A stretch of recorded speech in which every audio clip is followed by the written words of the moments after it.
My entire life has in some way, shape or form been influenced by video games.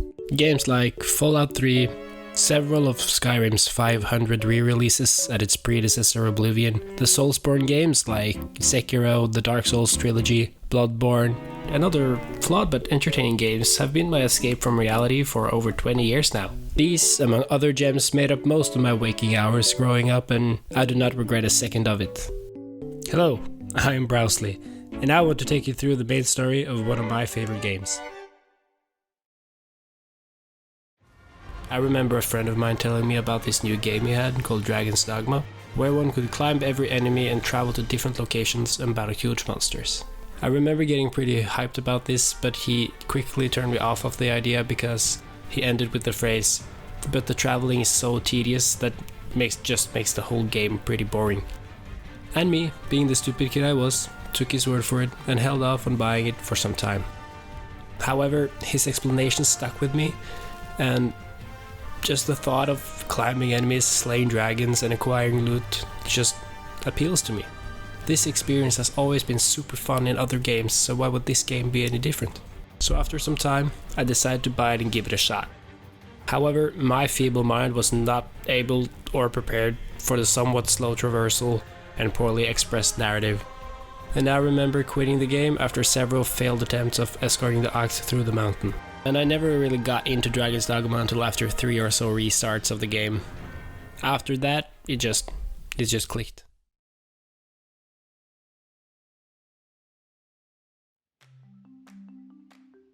The game starts off with you taking control of an Arisen called Soren and his trusty pawn. Explanation of these terms we will discuss later. Soren and his pawn equip their lanterns and start roaming this seemingly abandoned dungeon before a dragon swoops down and makes Soren rethink every life choice up until this point.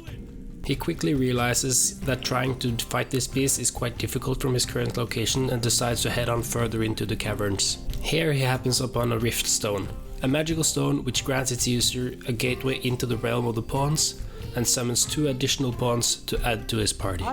The Arisen and his crew venture forth and find even more goblins. These seemingly intelligent creatures attack our heroes, but the party quickly disposes of the threat. Further in, there's a soldier in distress. Soren helps him out, but not without telling him to get his shit together for being overrun by 2 goblins.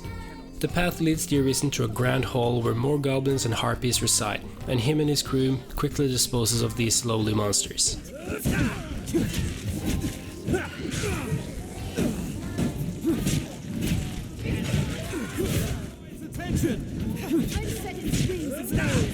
Shortly after, a group of soldiers enter from a locked gate and ask them for their aid. Soren follows them and we are introduced to the game's first boss, a chimera with both the head of a lion and a goat and the snake for a tail. This makes for a grand fight for Soren and his friends.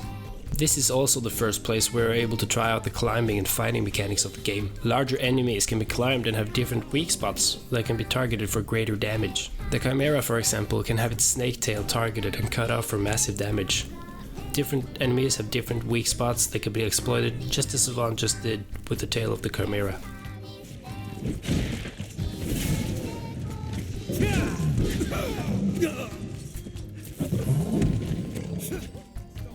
After some time, Soren manages to defeat the beast and is faced with a giant door opening and the game fades to black before showing us the same dragon as earlier falling from the sky. It awakens and starts flying towards some unknown location. That was a tutorial and a pretty grand introduction to a game in my opinion.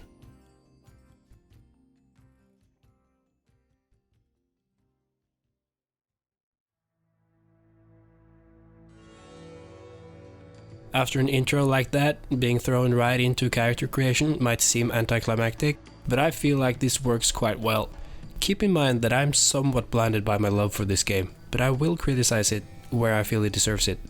I feel like having an intro like that and then shoving the character creation right in your face makes me think the devs thought that this is what you can do, isn't it awesome? Here, create your own and have at it. As past me continues fiddling with the character creation, present me wants to talk about it. The character creation is pretty great in my opinion. All the different ways one can customize your character makes for a whole world of possibilities, and I always end up spending way more time creating my character than initially intended.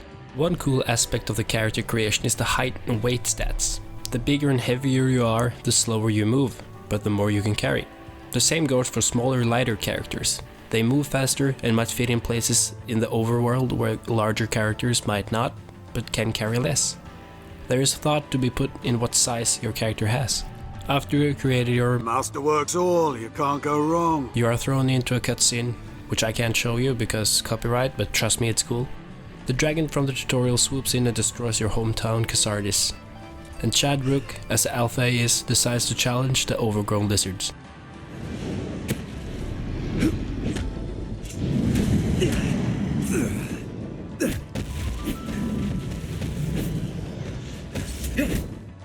He of course gets slapped into next week and gets his heart eaten, cause of course he does, before he passes out.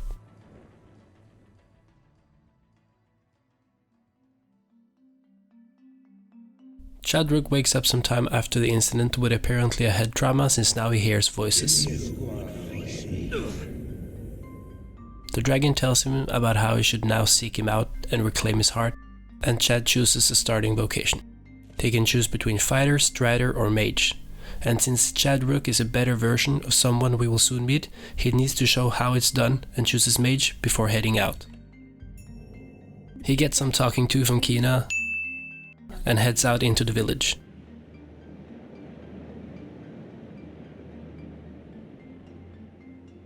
Chadrook heads over to the village gate but gets interrupted by some sounds to his right. Rook descends from a rift in the clouds and greets Chad.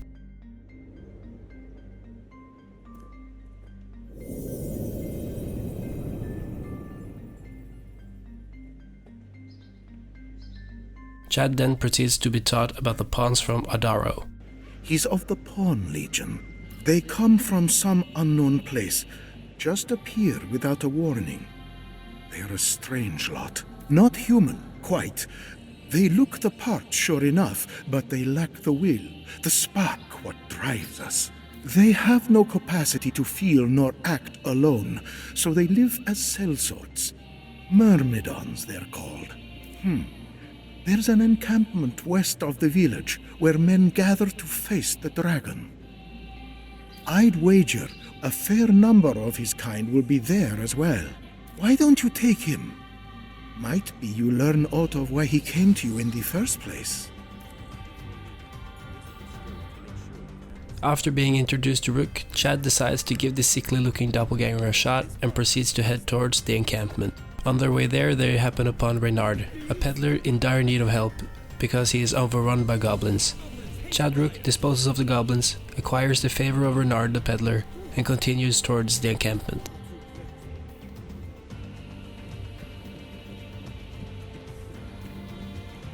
This road will have us to the encampment ere much longer.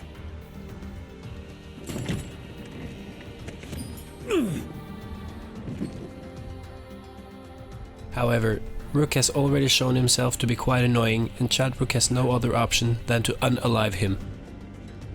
Please, help me!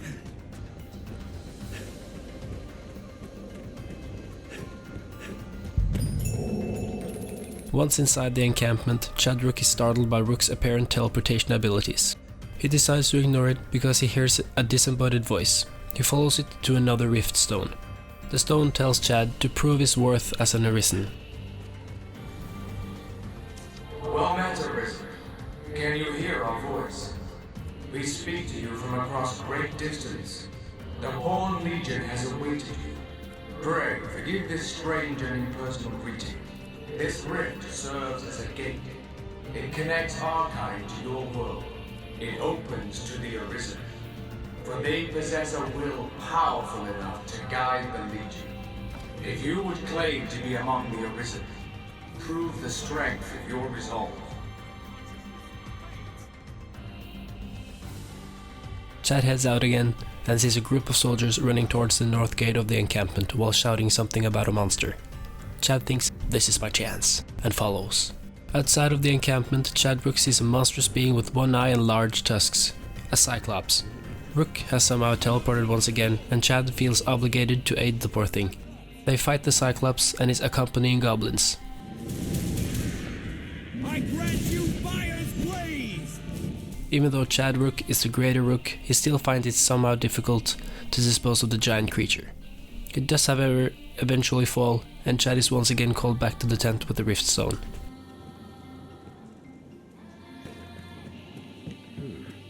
Shall we search the area?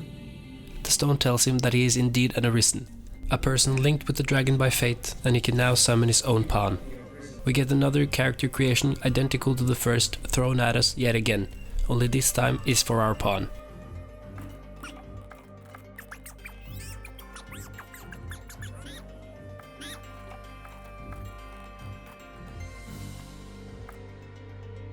And after some time, Chad is happy with his creation. Beautiful. Some random soldier asks Chad and Beach Jesus to train, but none of them need any training, so they promptly ditch his ass and head on out. A female knight named Mercedes seems like she has something interesting to say, so Chad Rook talks with her and she tells him to rest after the battle with the Cyclops. He is shortly after awoken by a rumbling, and is greeted with the head of a giant snake that reveals itself being a hydra. A large serpent-like monster whose heads grow back if you cut him off. A battle ensues, and both Beach Jesus and Chad Rook find it difficult to take on the hydra with their current equipment. Take aim at that head! They fight with all their might, and Beach Jesus almost gets eaten.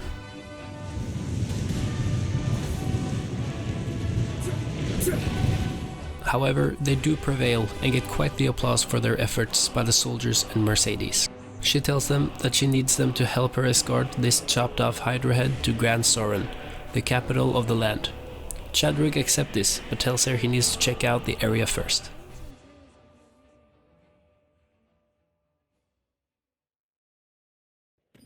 After disposing of the hydra in a flashy fashion, Chadwick proceeds to leave the encampment to explore. Never a pleasure. Maybe you could just...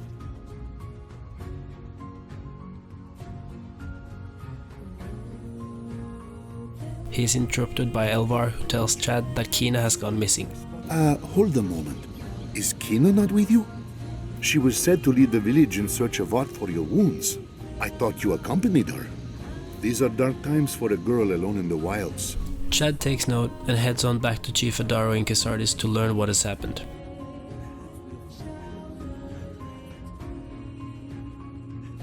Adara gives Chad Brook Quina's letter, who gives a vague indication of Quina's destination. Beach Jesus and Chad Brook head on over to the Witchwood. The roads are safer than the brush, but still we best stay wary. Disposing of dead weight and dodging overpowered bandits on the way there. Excuse me, sir. Excuse me. Do you have time to talk about our Lord and Savior Jesus Christ? Hey, don't run from the Lord! Once inside the Witchwood, Chadwick and Beach Jesus find Quina at the clearing up ahead. She needs an escort to the witch's home. Oh, what are you doing? You came searching for me? The witch lives in the middle of the woods, and the entire forest is filled with magical fog, which can be purged by destroying talismans scattered around the area. After disposing of a few wolves hunting in a pack, Chad, Jesus and Quina find the witch's house. There, that must be it. Come on, cuz.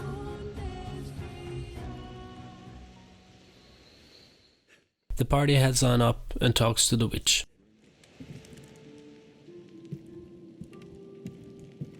Begging your pardon, but we seek the witch of these woods. Oh? A great and aged woman? Perhaps you might have seen her? The witch? You seek grandmother? Your grandmother? Yes. Where might we find her? I would ask her aid in a dire matter. She is dead. She died, as all must. Oh. What of you then? Know you aught of the dragon? Can you read the worm speak? Gran told me. The faith knows. It cloaks the dragon, cloaks the truth. Those who search for truth outside the faith are branded heretic. So your grandmother told you naught of the dragon, that the faith might leave you be? Yes. Then it seems we must turn to the faith if we are to learn more. You have our thanks. We'll leave you in peace to return to our village.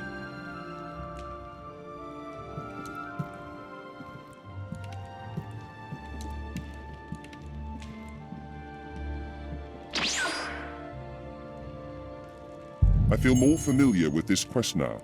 Quina heads home after the talk, and Chadrook and Duchess take the opportunity to loot the witch of all her belongings before heading back to Adaro to complete the quest.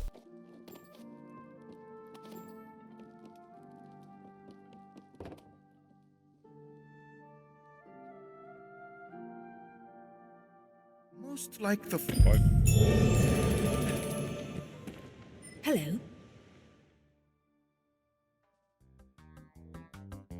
Chad then remembers that he promised Mercedes to escort the Hydra head to Gran Soren and heads on over to the rendezvous point.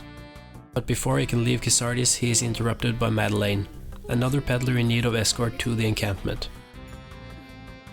Chad and Duchess escort the young lady safely to her destination and also helps her financially for some reason. The power of the boner is strong. Now it's on to the rendezvous point to meet Mercedes. She needs escort through the valley, and with the help of Chad and Jesus, this should be a quick endeavor. Well, maybe not that quick. Do it! Just do it! Chadwick gets impatient and kicks the ox in frustration. This works surprisingly well, and they fight their way through the valley. They're nimble. Watch your back. Oh, come on, man. Did it! A fiend with a woman's form! Watch for a goblin ambush ahead, Arisen.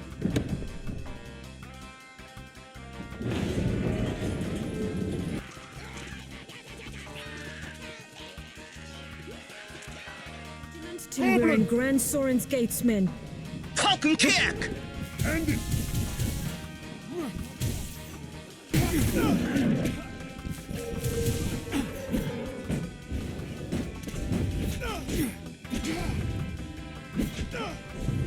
Counter after they strike.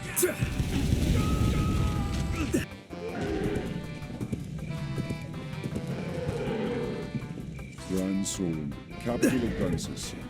Shall we enter, Arisen? They fight their way through the night and finally arrive at Gran Soren. Oh, okay, I guess it's daytime then. Castle directly to offer my report to His Grace. I'll have word sent for you, friend. Pray, sojourn in the capital a while. To the castle mains! Step lively!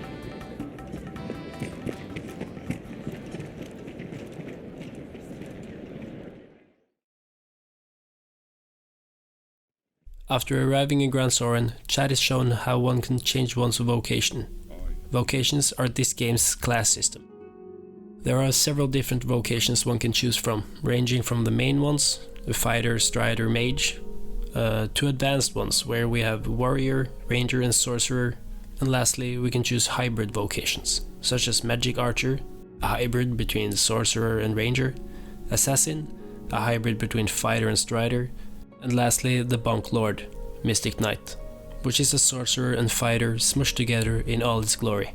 All these different vocations have different stat bonuses on level up. So leveling as a sorcerer for a few levels will give you more magic attack and defense than if you leveled as a fighter the same amount of levels. However, you can change your vocation whenever you want, and this makes the character creation even deeper in regards to how many variations of endgame stats one can have. Chadrook chooses a vocation and gives one to Duchess as well, and they continue their quest. While Chadrook settles in Gran Soren, I want to talk about the story and build up so far. Although I have love for this game, it did take me several retries over a couple of years to really get into it, and I believe it's mainly because of the start after the tutorial. The game, after giving you this huge obstacle and quest, kinda just plops you into a random beach and says, "Here, do the thing." It is seemingly pretty high stakes without giving us any time to form any relationships with the people involved, and although this by no means is the only game doing this, yes, I'm looking at you too. After the dragon has left, there really is no rush or feeling of a rush to venture forth and defeat it. You can kinda just lob around doing whatever you want, and when you feel like it, get back to slaying the dragon.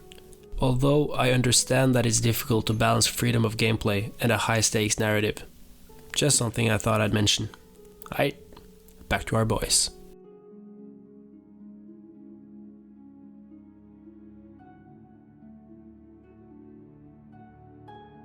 Chadrook takes note of what Assalam says and heads on down to the Pawn Guild, where they are asked to find out what is going on.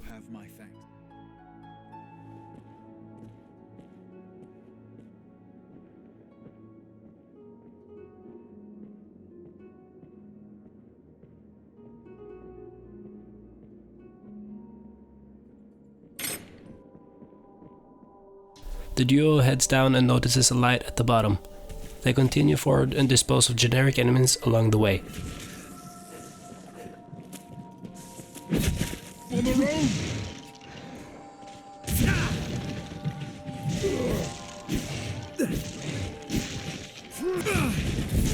There!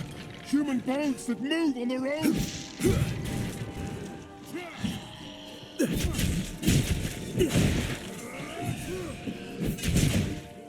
I can't envy their endurance. Get off! Get off! I'll aid you at once. They happen upon an ogre who has its way with Beach Jesus before Chad disposes of it in great fashion. I'm on my way. So, what do you propose?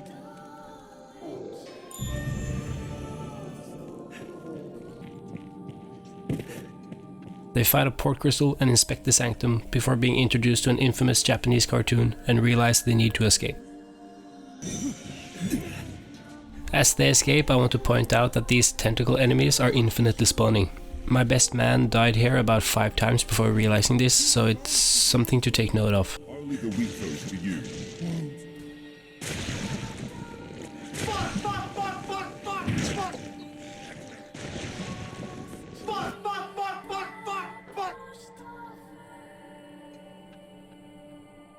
They return to Barnaby and explain the situation. A light. In the furthest depths, you say? I see. In truth, even we pawns know precious little of the Everfall. I can say with utmost certainty, though, the light you speak of is newly come. We cannot know if this small aberration will give rise to great calamity hence. After this, they happen upon Sir Duncan, who gives them the Wormhunt license. Summon pawns as necessity demands here at the Pawn Guild. Are you the Arisen? I bring a message from the Duke himself. His Grace has judged your feat in slaying the hydra most laudable. To honor your noble works, you are hereby welcome to the Wormhunt. You may now accept orders from Sir Maximilian, captain of the hunt. Bring this writ to Sir Maximilian outside the castle gates. He will instruct you further.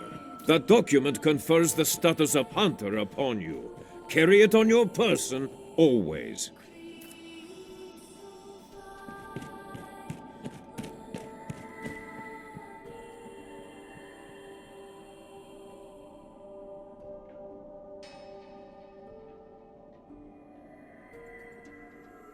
Before heading to the Duke, our heroes notice a distraught father in the local smithy. The smith tells them his son is dead and is in need of a wake stone to be resurrected. Chadrook takes note and promises to come back with the stone as soon as possible. Chad and Beach Jesus then head on over to Sir Maximilian for their first orders. Ah, Arisen. My men have told me much of you. I have expected your visit. I am Sir Maximilian Eisenstern, captain of the hunt, so named by His Grace Duke Edmund Dragonsbane. As I was setting about to find work for you, I came upon this slate. I know not its origin, nor its age, but the writing it bears is old. So old, our men could only read a few words. Dragon, scar, arisen, heart. What little we know all points to you, sir. Best you should have it. Our heroes are tasked with deciphering a text on a stone tablet and starts asking around in the city.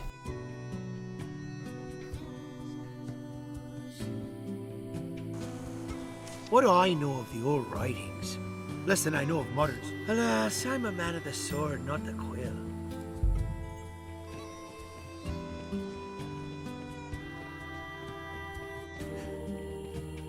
The rest is no script, friend, just flourish.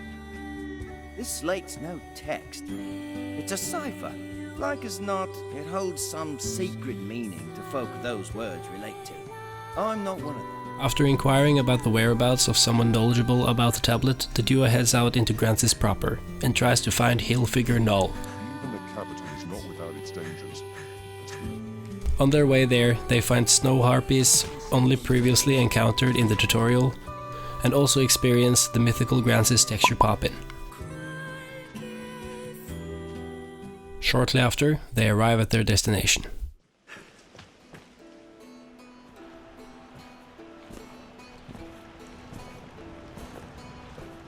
Him who knows that I know what he seeks to know, knows it well, while he who knows not what I know, or know not.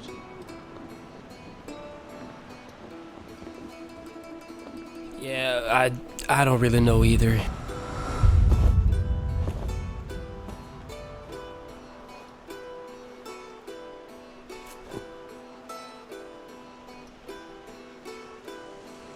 You see me, yes? It appears the person who just spoke is the pawn of a previous Arisen, the Dragonforged, who now stands in front of Chadrook and Beach Jesus. He continues to confuse the duo before inviting them into his virgin cave.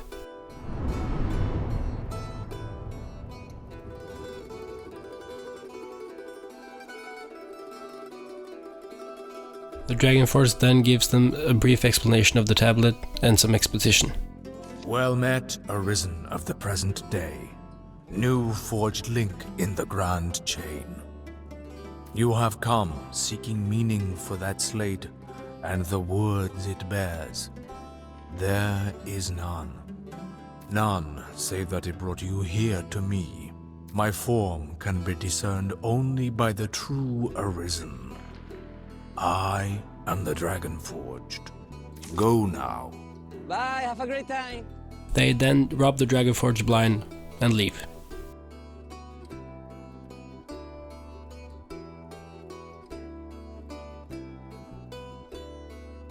After talking with the Dragonforged and robbing him blind, our power couple head on back for their text orders. Not a text, you say? A cipher, crafted to bring you to the Dragonforged. If this man speaks true, and is immortal, there's a fair chance he guided his grace as well. Be that the case, his words are well worth heeding, sir. It would be my honor to show you the ready charges for the Wormhunt. The choice is yours. They are tasked to ride out a monster infestation in a castle northeast in Grancis. Certainly. Then here are the details. We have urgent word from the stone of the southwest. A horde of goblins struck the fortress while it was still under repair, and they've claimed it. Though the hold is remote, its importance to our southern defenses is critical. We must reclaim it, and soon.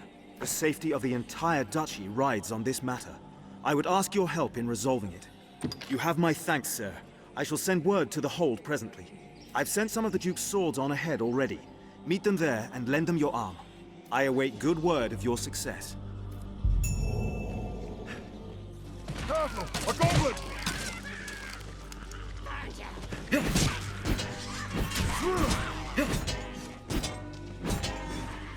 I'll strike the fallen!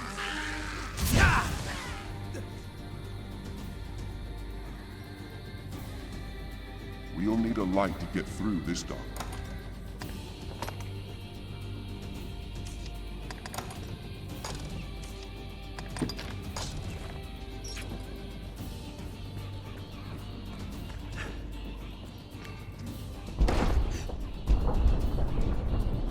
We'd like to find some gimmick to open it nearby. I've learned of this area.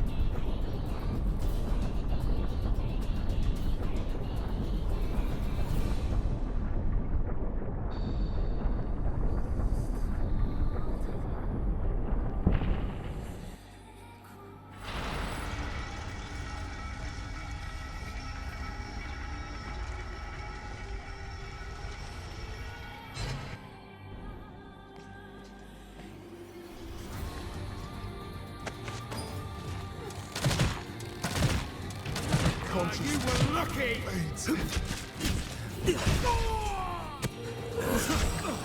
They're left exposed after a grand strike. Strength in numbers, Arisen. A fallen goblin is an easy mark. After venturing for what seems an eternity, killing monsters and failing quests, they finally arrive at the Shadow Fort. The duo is briefed about the situation. Well met, sir. I take you for the Arisen. Sir Maximilian informed us of your coming. By your leave, I would ask you spearhead our force here. Our tactics are as such. We aim to strike from the front gate, but lack the time and means to batter down the doors. I ask that you pass through the hole you see there, and lay open the gate from within. I cannot say what may await you within. The danger is great, but I trust you will prevail.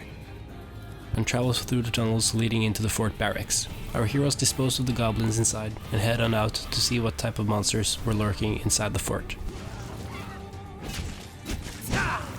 Strength in numbers, Arisen.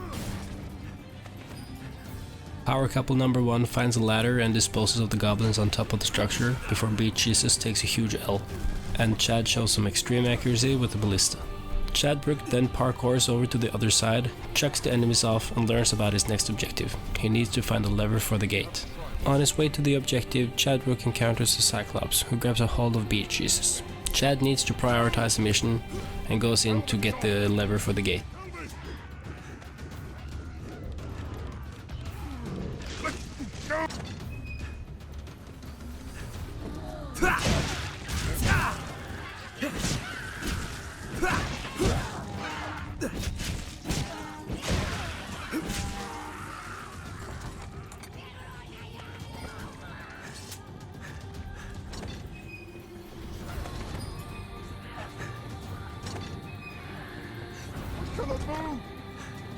The duo then goes back to the gate to place the lever and let the soldiers in.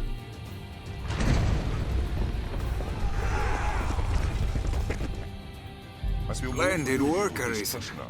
The advantage is Now, ours. we must rout the beasts for good. After me, man. The Arisen then jumps onto the ballistas and takes out one of the Cyclops, and then finishes off the second one with his own hands.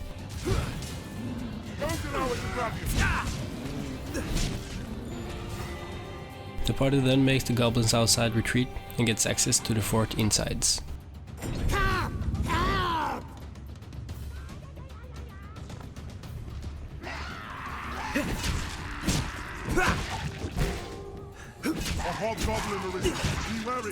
Chad then encounters a third Cyclops, fights it, Beach Jesus takes off flying, and Chad continues deeper into the fort. He finds the goblin leader and fights it.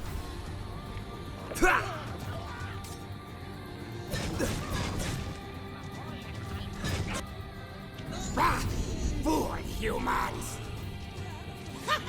Think you've won! It babbles something about stupid humans, but Chad cannot relate because he's a god, before getting killed while trying to escape. Beach Jesus is then revived, and the journey leads them back to Gran Soren for their next orders.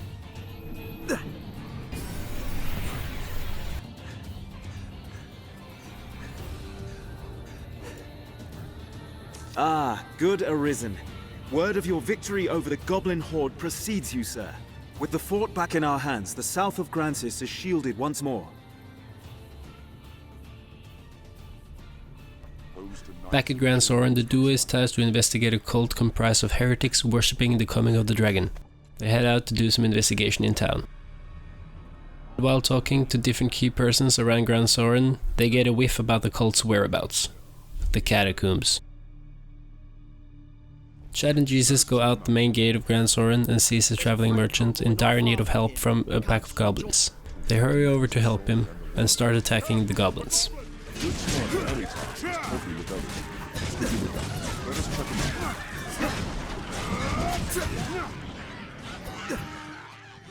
However, not long after, a giant chicken comes down from the skies and attacks our heroes. This four-legged eagle is what's called a Griffin. It attacks our heroes with its razor-sharp claws and its ability to manipulate lightning.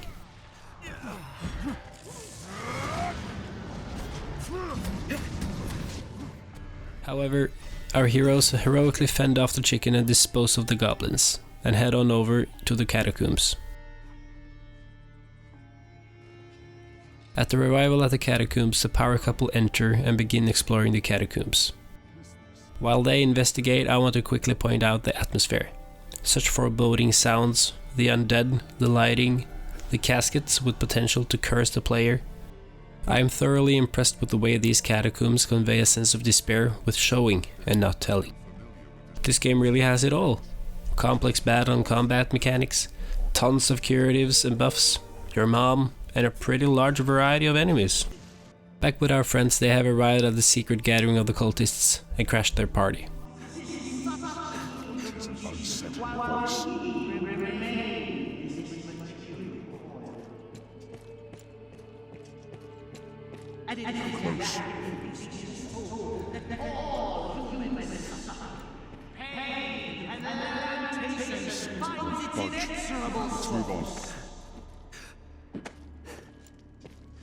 Whence then is salvation?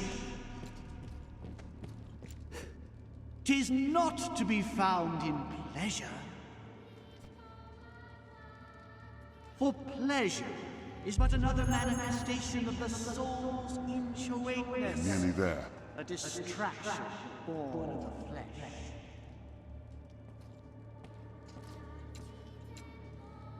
Come to join our flock, Arisen.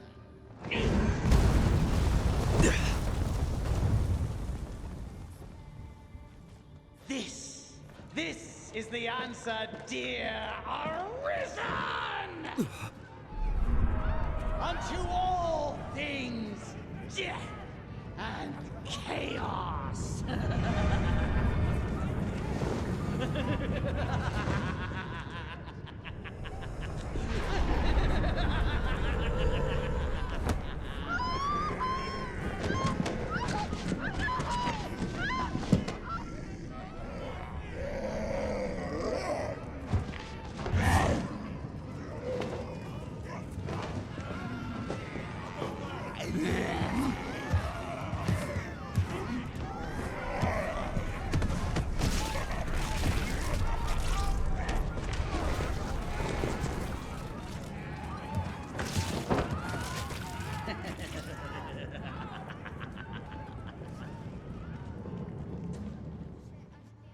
They hardly falter under assault. Being the badasses that they are, they quickly defeat the undead and meet the token black guy, who gives them the choice to spare or execute the captured cultist.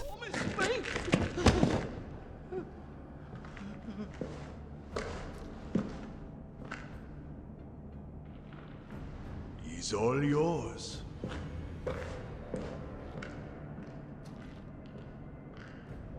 As Chad Brook is about to leave the cultist alone, he says something that makes Chad fume, and he promptly takes the cultist out. Token comes back, applauding Chad for making such a difficult decision, and looks forward to working with him again. He vanishes, and the duo travels back to pretty boy Maximilian.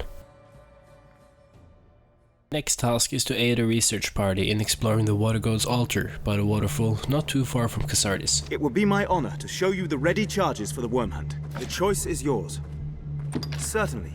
Then here are the details. By the Duke's decree, we spare no effort in gathering knowledge concerning the worm. As one arm of that pursuit, we aid the faith in their examination of ruins and relics. One such ruin has of late become home to monsters. We've received a request for Escort. They've asked for you by name, sir. What response might I give them? My thanks, sir. His Grace has commanded the utmost attention be given to such matters. Pray, speak to Father Geoffrey at the cathedral in the city for details of the task. Were the decision mine, I would set every man we have to defending our strongholds. But such is our duty. They venture forth and talk to the monk who got separated from his colleague. Best choose our path carefully. I'll make her be good. Are you the Arisen, sir? I am of the party sent to survey the ruins. I've seen no sign of Brother Jean.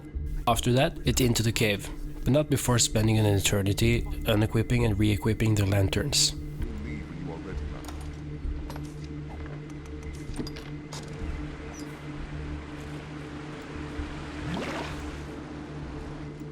Soaked to the bone.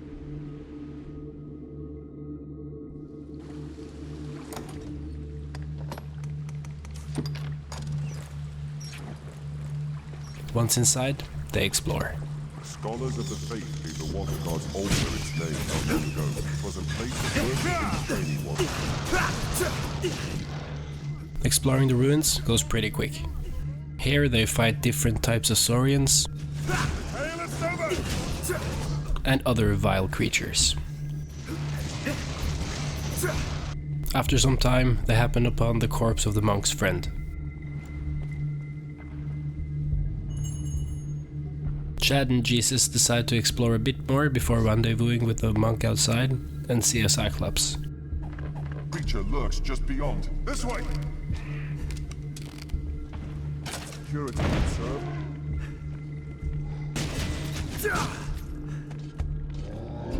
We have the advantage.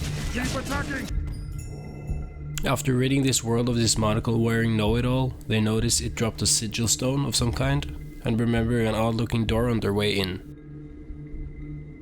They head back to the odd-looking door, and it turns out the sigil stone is a key.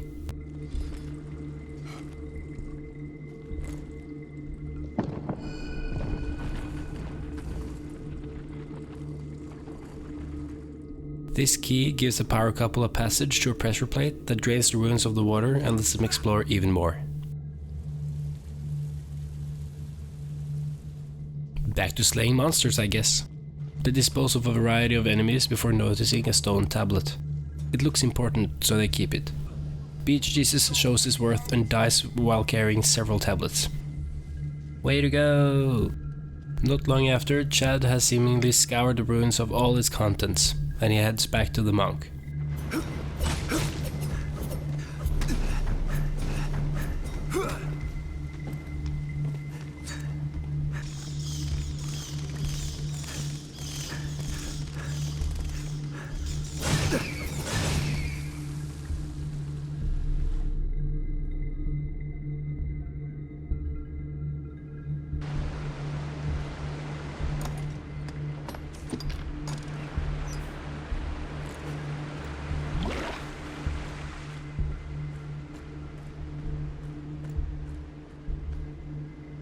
Jean?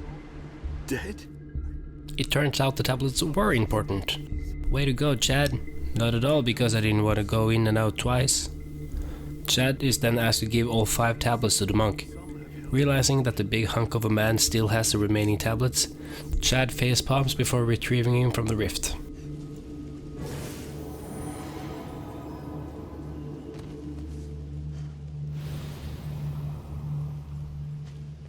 They meet up with the monk, hand over the tablets, and quest complete. Back to Maximu.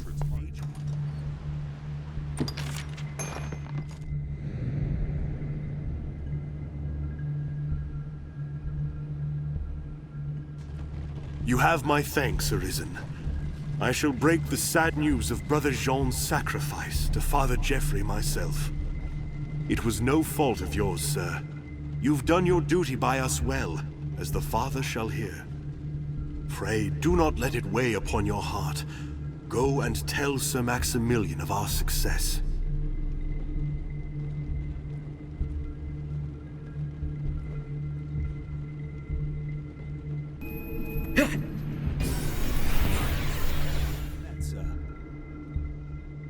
You have my thanks, sir. Terrible thing what happened to that monk. There was naught for it. The Faith, as all humankind, are victims in the madness wrought by the dragon's coming.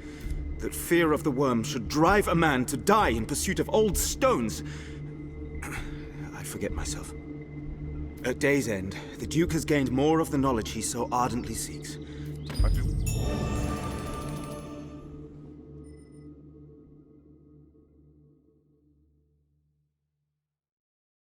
After hearing of the Arisen and his pawn's great work, the Duke wants to meet him in person. The Arisen then travels to the Duke's Demesne. While entering the Demesne, Chad remembers the blacksmith and how he promised to help revive his son. He notes to himself that he should see to that as soon as he is done with the meeting with the Duke. Oh. Well, this is as good a time as any to talk about the side quests, I think. While progressing through the main questline of the game, certain side quests either get unlocked or locked until New Game Plus.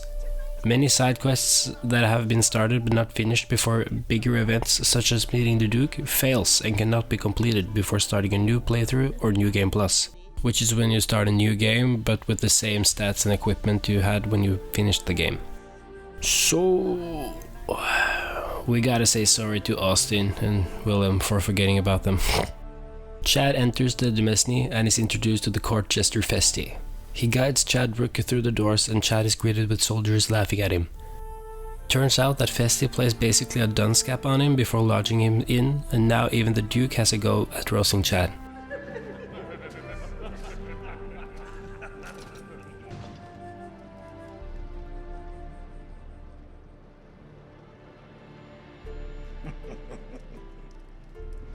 I fear your crown outshines my own.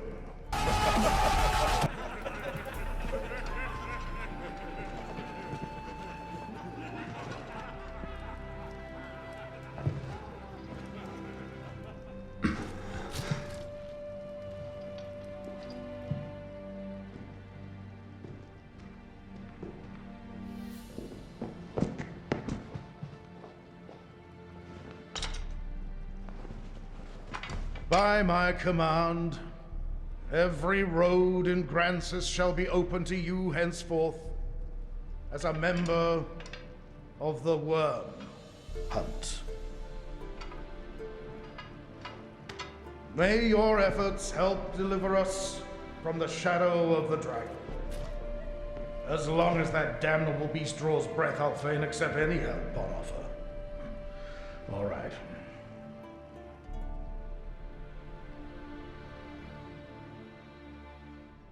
After leaving the Demesne, Chad shows his impeccable peripheral vision and sees the Duke's wife in the garden and decides to shoot his shot.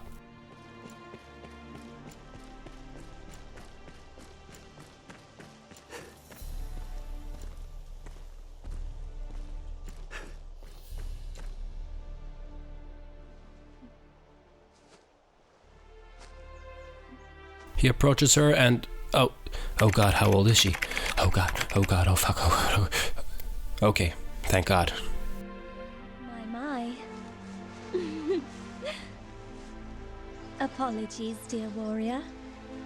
But to see a face austere as the castle walls adorned with this...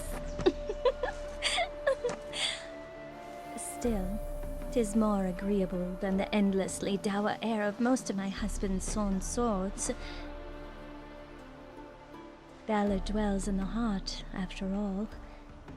The brave ought not need their raiment to speak for their mettle, no?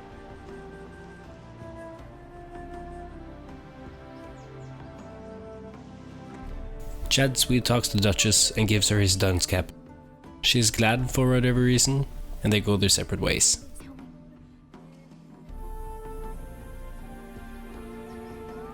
Before Chad Rook is allowed to leave, he is stopped by a soldier and Aldous. They inform him about his free passage within the Demesne except for nighttime visits. A bit of foreshadowing going on there. You are to be allowed free passage into the castle. This right extends only to your person, and you are advised to comport yourself fittingly. A grievous breach in conduct will see you removed from the castle, or worse. You will take your orders from the Duke's Chamberlain, Aldous. Speak to him for further instruction. May the Maker see you on to further glory, sir. How fared your audience with His Grace, Arisen? Aldous Ludric Sorn at your service, sir. I serve as a Chamberlain in the Duke's court. As you may have seen for yourself, it seems His Grace is... unwell. In truth, there is worry enough to make any man's head ache. But I fear he ails of worse than worry. Perhaps I ought not speak further on the matter, for my own well-being. I am charged with assigning royal orders, tasks of great import issued by the Duke himself. Pray forgive the bother, but I ask that you come to see me here in the castle whenever circumstances allow you to take on assignment. The future of this war is murky, sir. May your efforts help to bring its end into sight.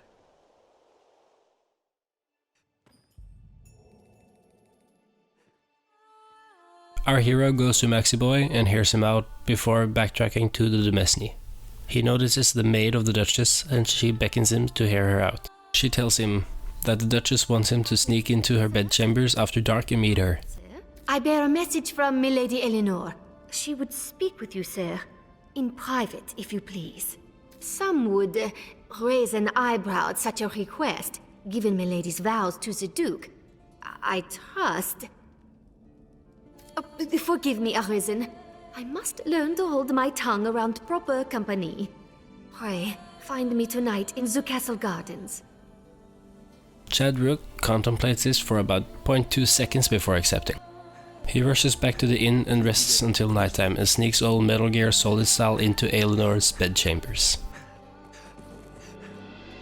I trust you understand the delicacy of the situation. And well, yes, even innocent conversation could be bent foul were it discovered by others. Pray, walk softly, Arisen.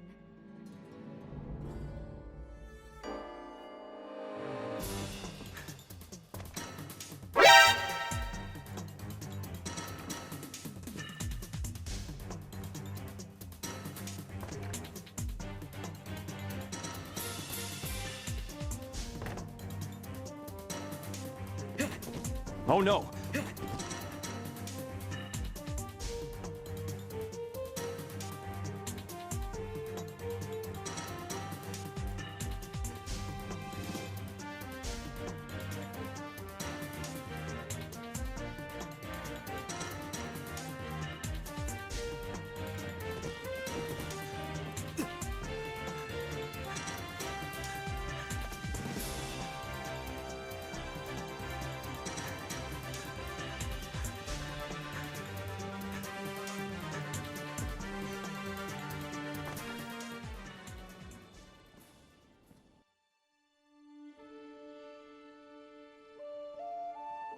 Their undying love for each other after their whole 2-minute conversation 12 hours before is unwavering.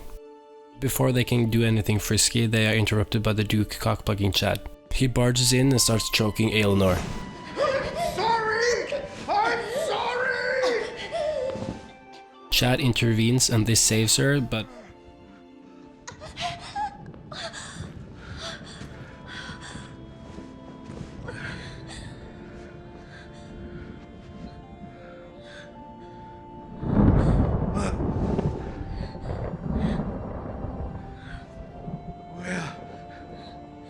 What have I...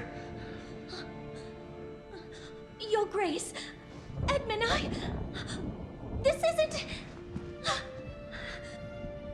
This wicked fool mistook a trifling kindness that I once paid for something more. What? He stole into my room. I was terrified. This commoner must be made to learn, sire. Give him a taste of the lash and a stay in the dungeon. Festy! Festy, I know you're there! Milady is mistaken. I would never violate His Grace's privacy while he violates Milady's privacy. Oh, brook none of your japes, fool! Summon the guards! Have this villain removed! that bitch sold Chad Rook out and sent him to the dungeons for whipping.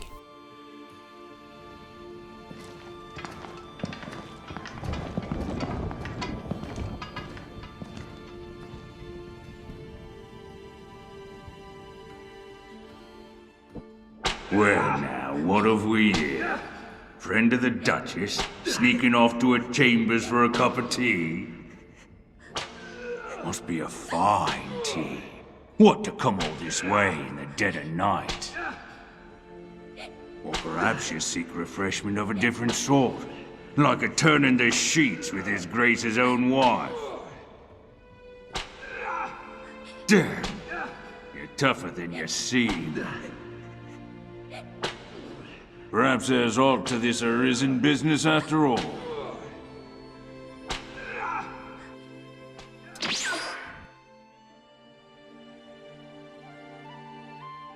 Our hero wakes up in a cell and is greeted by Eleanor, who apologizes and gives him a skeleton key. Chad then escapes the guards, who apparently are underpaid since they don't seem to give two shits about him escaping.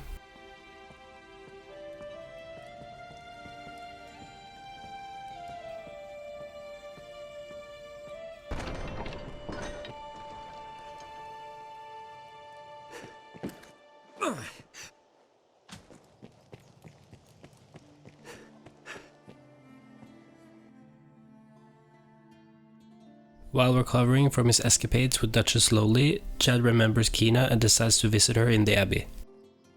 She has now come to terms with that she will forever be in Chad's friend zone and has become a nun. She then tells Chad about her task and about the blessed flower. While Chad goes to work, I want to talk a bit about this side quest. This quest gives you the blessed flower, an item that doubles the amount of XP you gain as long as you keep it in your inventory. However, if you keep it in your inventory for an entire in-game day, it will wither and stop working. But you can forge infinite amounts of them, and as long as you have the gold for it, you can keep a supply of them in storage. Also, the time for the withering effect resets after putting in storage. So as long as you keep track of the time and regularly store your blessed flower, you can have double XP for as long as you want. This is the reason why I want to do this quest. To later have the option of leveling Chadbrook up as a balanced character able to do any vocation viably.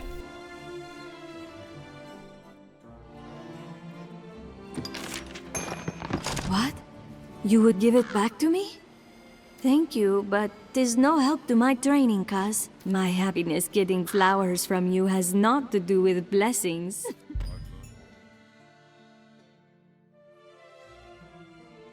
After finishing Quina's quest, Chadbrook and Beach Jesus, the team of legends, head on back to Aldous and accept two quests. Number 1, to either help to free or convict Fornival in his trial, and number 2, to dispose of the Griffin ravaging the lands. Chadbrook walks over to where Fornival is being held and speaks to him. If you see me through this storm, I'll sell to you at cost for the rest of my days.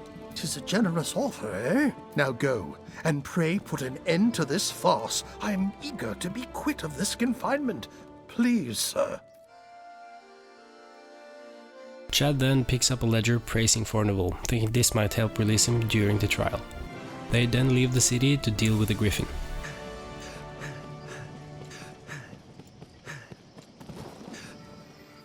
I had a feeling you might be our escort. Aye, we are the company of elites you're to march with.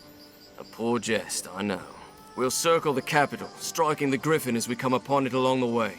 We attack when it sets down. It is nothing so clever as to be called a stratagem, but it will work. If you still care to join us after hearing all that, let's be off.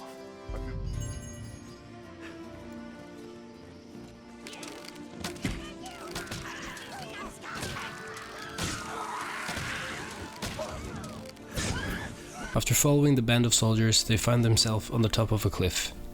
The Griffin, which presumably is the same our heroes fought earlier, swoops in and starts a fight. Powerful thing. No, they hold the advantage. Would it come down to invading them?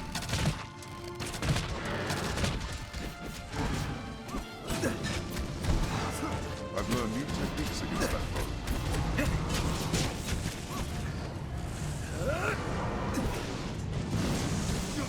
I've learned a new way to fight their ill. I've learned a new way to fight their ill. Now, everyone! Quick! Warren's in range! Now, everyone!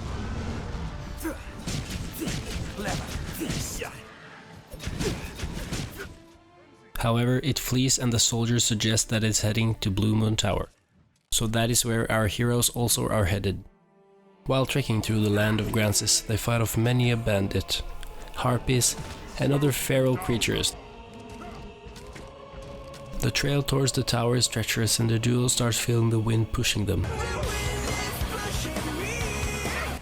After both fighting and running from bandits and other creatures, they finally arrive. This trek was long. Day turned to night, and night turned to day.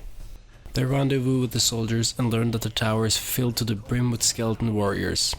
Chad charges through and they stand face to beak with the Griffin. They try to fight it but to no avail, and need to find another way of grounding the beast. The gate is near fallen! Help me! Through here and up the tower stair! Quickly! Very well. Don't let them drag you off!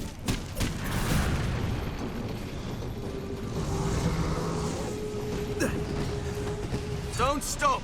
We're exposed here!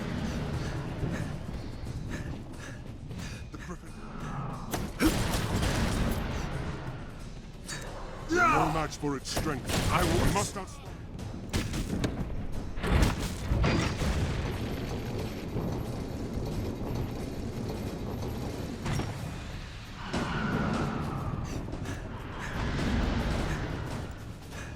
What in blazes? The Griffin is close. Let's face the beast. What in blazes? So We're long up as it against tries mean above, odds. I'd hoped to more heroic death. It comes. This way, Arisen. Make haste. 'Tis dangerous here. Retreat! Hurry, master! After evading undead troops on their way to the top of the tower, they arrive and begin their final battle against the beast. It shows itself as a formidable foe. However, Chadbrook and Beach Jesus are prepared and manage to ground it by setting it ablaze.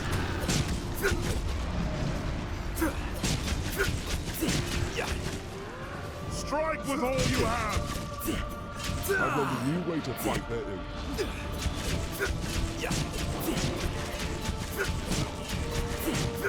I shall still the beast! After some time, they manage to slay it and return to Gran Soren for their rewards, and completing the trial of Fornival. I've learned what to do in this quest. The beast is slain. Let's return to the capital.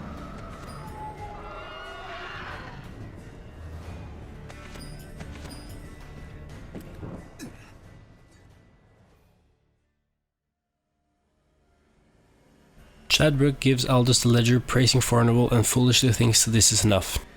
Time passes and lo and behold, on the basis of too little evidence for his acquittal, Fornival is found guilty and is sent to the dungeons, thus removing the best vendor of the game until New Game Plus.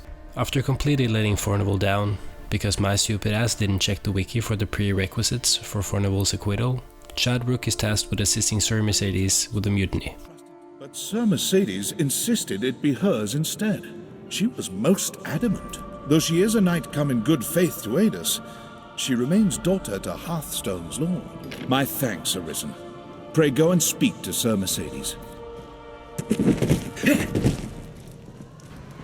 I take it you've heard. Then you'll know that this task is mine. I'll not be an idle burden on the Duke's hospitality any longer. And surely you've won enough glory, sir. Allow me this one chance to prove myself. You have my thanks. The duo follows her to Windbluff Castle, where several soldiers fight amongst themselves. Gained quest knowledge. We'll work to suppress them here.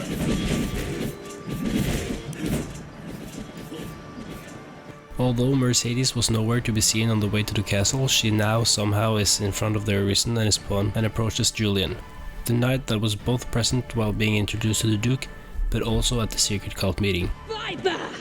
You colluded with Salvation to work sedition among the Duke's men! Salvation? You place me in ill company. I'm a man of this world. Fantasies of death and redemption concern me not one whit. He removes his masks to reveal absolutely nothing, because his armor is way too easy to distinguish. Rose Mercedes and they, fight. Why am I speaking instead with a bleating she-goat mocked even by her own men? You will retract those words, sir! Else suffer what consequence? Else I shall wash my honor clean in your blood! And you? You will play her second? I would welcome the challenge. Stay out of this! He's made an open mockery of me and my homeland! The people lose their land, their very lives to a plague of beasts. You are no knight, villain! Pray, think of the morrow. The dragon will come again, to your homeland and to mine. Who shall stand against it then, if we are spent, all of us, for having held to some ancient pact? What is gained by all our deaths? Not, I say, and naught would say your lord father. How dare you, sir! I will not suffer such slander! You know it to be true. As he said... After a stunning performance from Mercedes, Chad intervenes and disposes of Julian.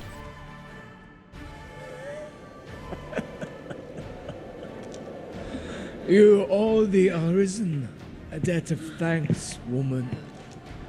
Your she-goat's pride is lost, but you've kept your head.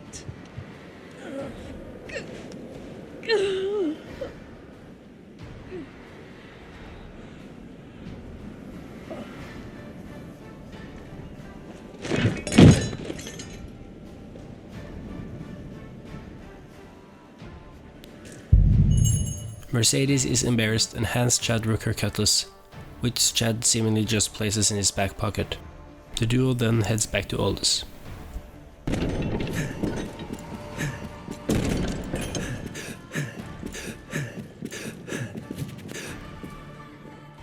It grieves me to report an item was stolen from the castle's stores a few days past.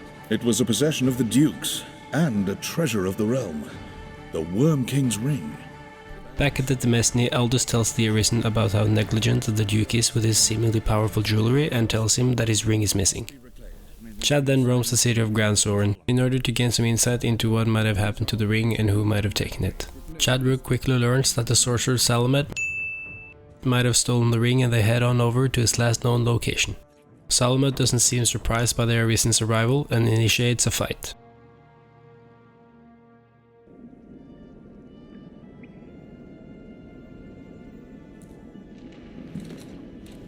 Well, well. The Arisen, toast of all Gran Soren. Does the work of all mankind's savior truly afford the time to go hunting petty thieves? If you insist on a game of cat and mouse, what say we see which role you'll fill? The strike shall be mine. Too bad the mercs Salamet has hired are weaker than the roaming rabbits of Grancis. Troubling foe, the path splits. I've learned. Oh, the cat has claws, and more grit than the fools in the Duke's Guard, I'll grant. But alas, I've not the time for games, sir. Farewell.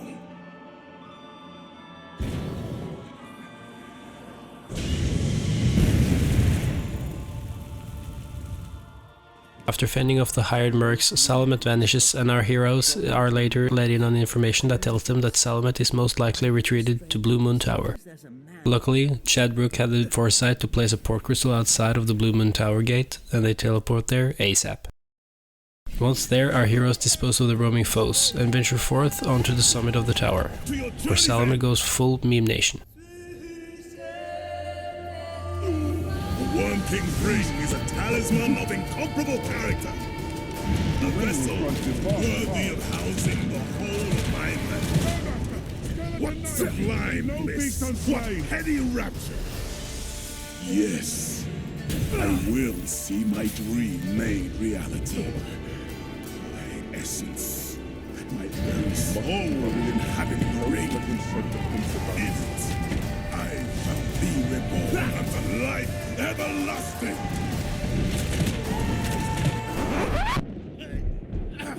Talisman! Marie!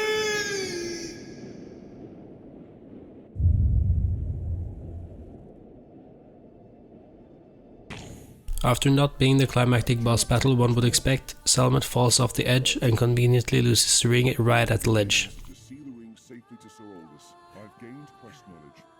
Our power couple return to Aldous, return the ring, and is promptly ordered to head on over to the bridge by the water god's altar. They use their eternal fairy stone and arrive only to be told to return to Gran Soren because of an attack.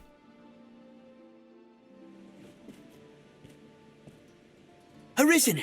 Urgent word from the capital, sir! You are to return to Aldous' side with all possible haste.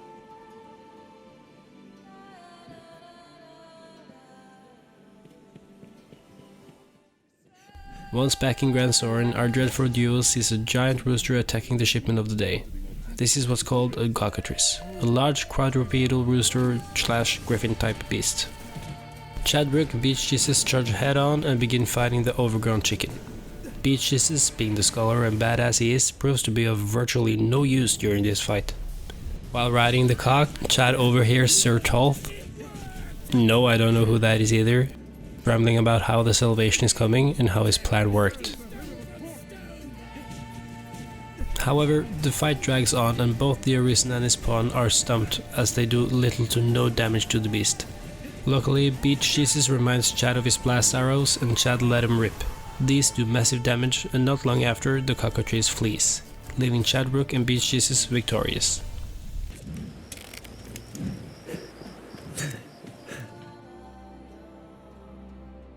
What damage have I wrought in carelessness to allow an agent of salvation through?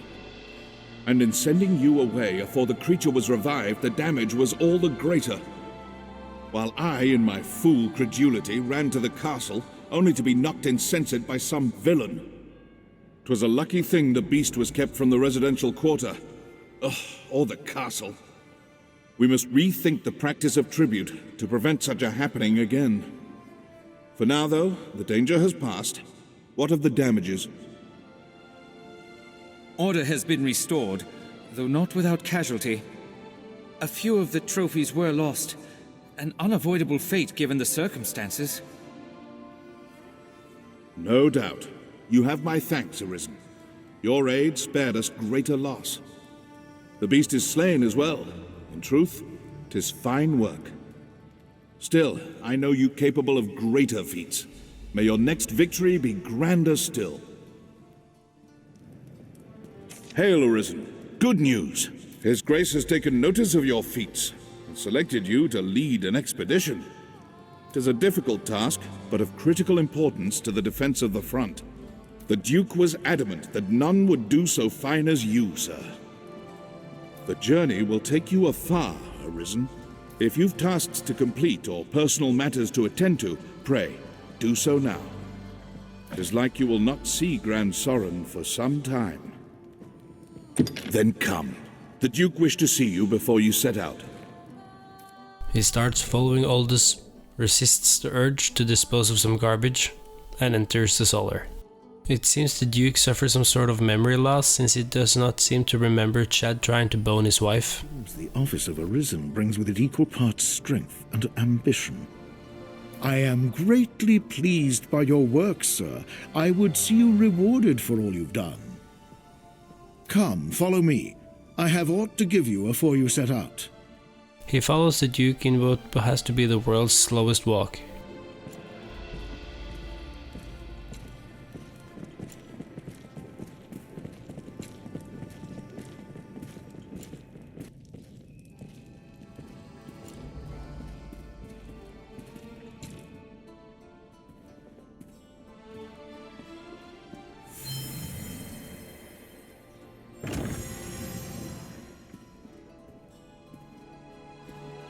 There's no call for humility, sir. Take it. The expedition will no doubt hold its share of dangers. May the Maker speed your steps. And robs him blind before taking the Paladin's mantle.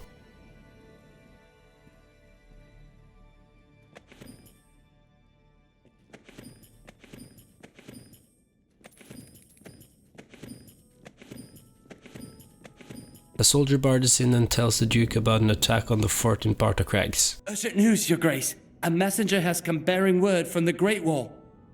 The hold has fallen to a man calling himself the leader of salvation. He's taking captives and threatens to offer up a grand sacrifice to see the land cleansed.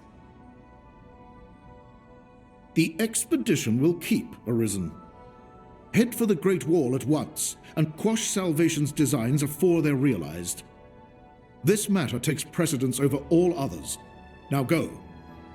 Heading out of the Demesne, Eleanor's caretaker tells Chad that Eleanor has been locked up in a castle up north in Grances, and begs the duo to help her escape.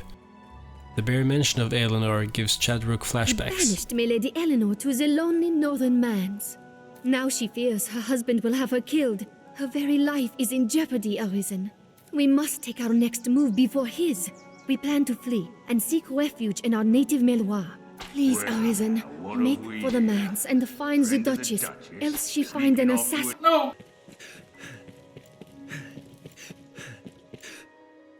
On their way to the Great Wall encampment, our heroes dispose of many foes.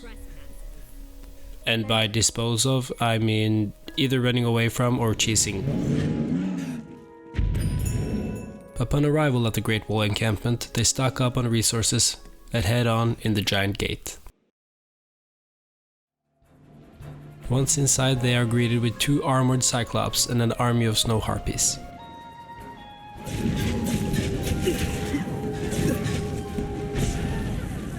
Did you remember say throw blasts and quickly dispose of the threat?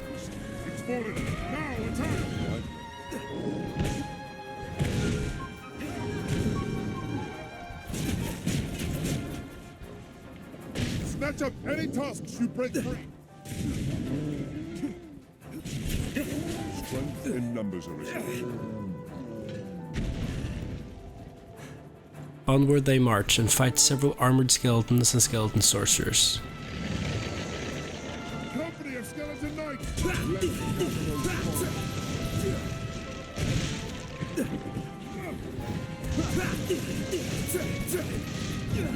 They make their way through the castle and find a soldier trapped by a large chimera, and a battle ensues. Mad! Salvation is mad to conjure up such monsters. They'll be eaten, sure as the rest of us. Forgive me, sir, but I'll not open this door. I'll not be food for those beasts. You dare attack me?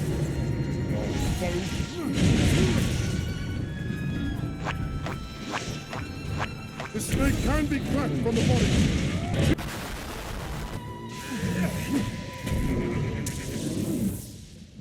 After unaliving the chimera, they have finally caught up to the cultists.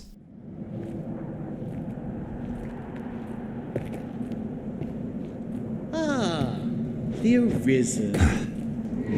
Welcome. It would seem our fates are closely bound. The honeyed sleep of destruction will find this place, and all the world in its turn. Indeed, the coming night ill needs us, its faithful harbingers. Just as you and your hubris cannot hope to stop the divine beast that mocked you. Before its might, you stand as useless and frail as this ungainly contrivance of brick and mortar. Nonetheless, the trice you might delay the dragon's coming is blasphemy just the same.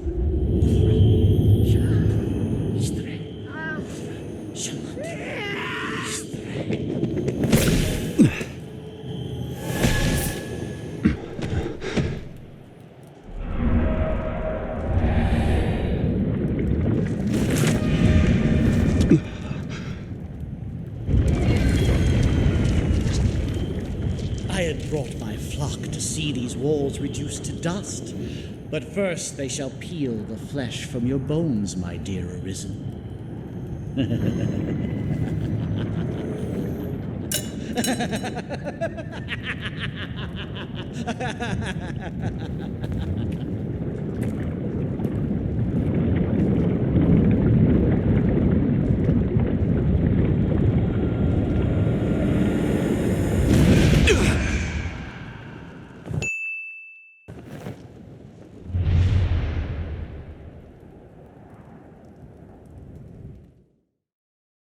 Chadbrook is taken aback by this type of sorcery, but his will to fight is not budging.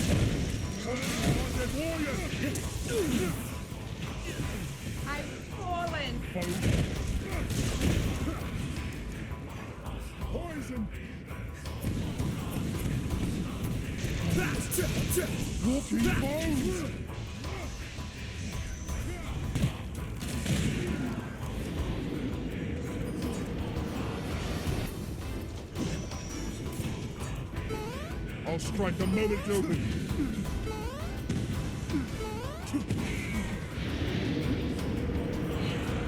Chad and Jesus destroy the Whites and notice Elysian on top of the tower. How the little dude managed to get up there in such a short amount of time is still discussed among scholars around the world. I fear I have misjudged the extent of your skill, dear Arisen. I see it was folly to worry of walls and armies while you still live. However, it seems my regret will be short-lived. Don't you feel it? The very air dances around us. The long night is come. The dragon's reign at last begins.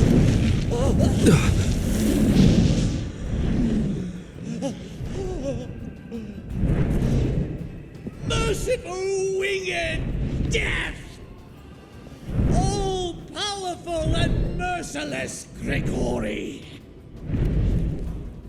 Behold, you unrepentant blasphemers! This is absolute truth! He begins his grandiose and compelling speech and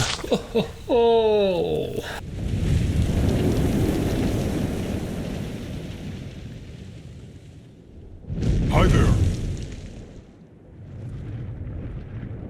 The rantings of an up-jump zealot make for tedious listening. His ilk serves no role in what is to come. Only my death will staunch the flood of destruction, a task still far beyond your means. If you would face me, seek me out, and I shall allow it. But heed the zealot's lesson well. When the weak court death, may find it. Until then, I shall hold your little keepsake safe. Your Dragonforged will speak for my diligence in that. The choice falls not to me, nor to the whims of fate. It is yours alone.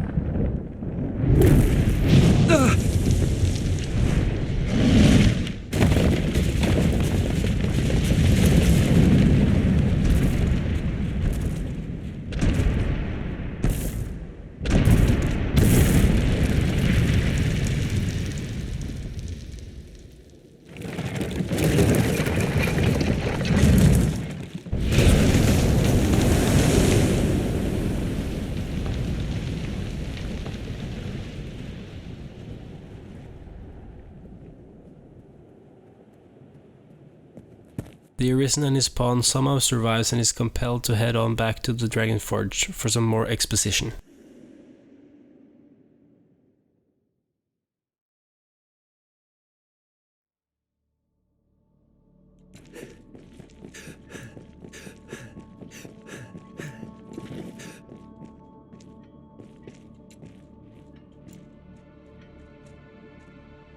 The hour is come, Arisen.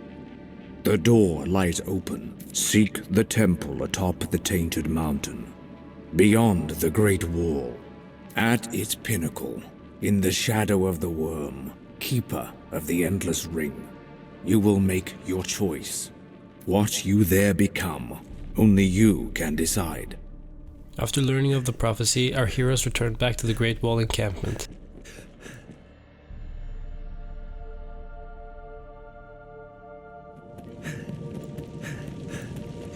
Moment's time before the worm. True.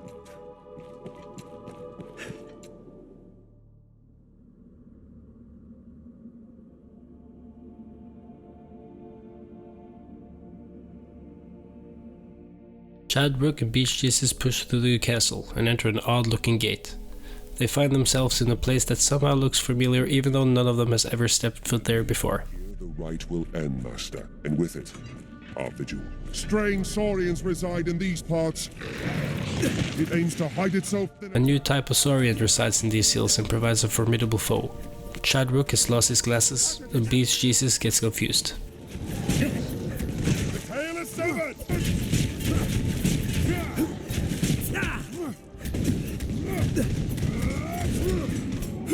It's cockatrice! Pushing onwards to the Dragon's domain, our heroes dispose of several strong foes along the way. If this path leads to the Dragon's Roost, we'd best be careful indeed. No easy prey. In these parts. Is that all you have for me?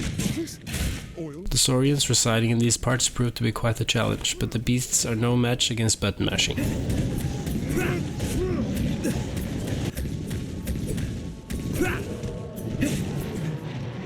One final looting spree before the grand antechamber, which holds some succubi. Chadrook contemplates where the hell he managed to lose his glasses and gets assaulted by one of them. I'll aid you at once. Great job, Beach Jesus. Shortly after, our heroes are faced with hellhounds, a formidable foe with fiery breath and agile movement. No, they hold the advantage.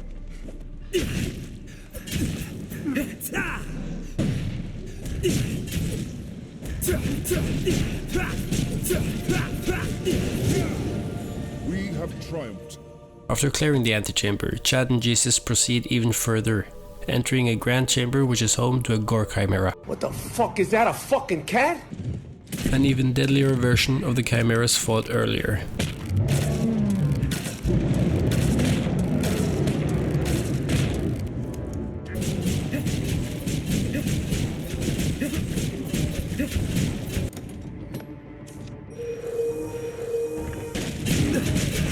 Silence! We need the advantage! Why? Keep attacking! Won't you die?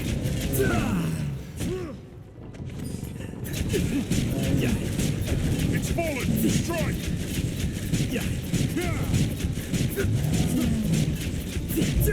After what seems like hours, Chadrook decides to lure the chimera onto the pressure plates situated around the chamber. Be rid of the serpent first! Abomination! No! They hold the advantage! Mind you aren't doused in oil! This leads to a giant door opening and the duo flee from the beast. Also because I've already died like 3 times or so to this, so I couldn't be bothered to do it again. I've learned new techniques against that foe. Chad then enters and is confronted by Grigori.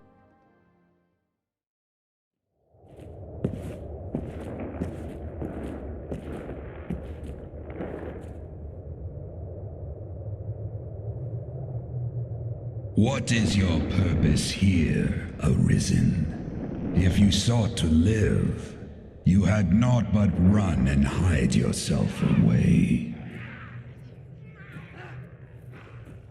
But then, tell me, child of man, what does it mean to live in truth? To wage war against the passing of days? To pray to the unseen for a few breaths more. To raise grand cities from stone and spawn new life in turn. Mankind has done this, yes, and more. But is the tapestry you weave truly of your own design? We eat when hungry, and we sleep when tired of eating. We kill them as we want them dead. Their kind is easy to fathom. They go on living from simple fear of death.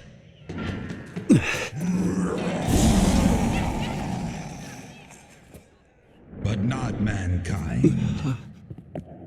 Some welcome the end with arms outstretched, while others come to face death incarnate, arms in hand.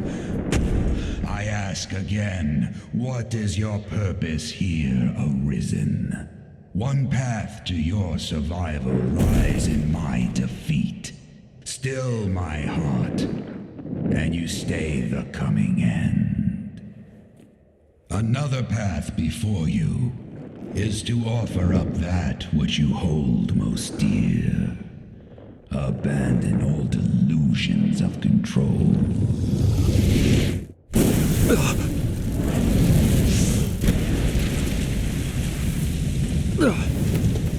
For the price of a single life, I shall leave this land in peace.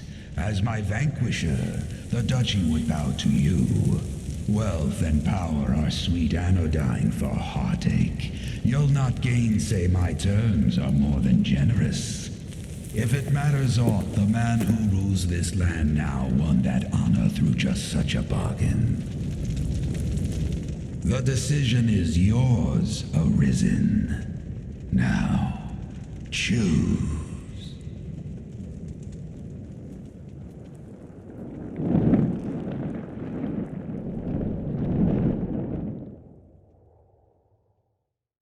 Chadrook thinks to himself for a moment before stepping forth and saving Quina. Grigori takes this as a challenge and the fight begins. Though I called you here to me, it was ever your own feat. You would face me then. Ah, 'tis a fool's choice, Arisen. But better fool than craven. I knew your mind ere you came. Still, I ask this final time, Arisen, will you stand and fight? Your choice is made, Arisen. As you have willed it, so shall it be.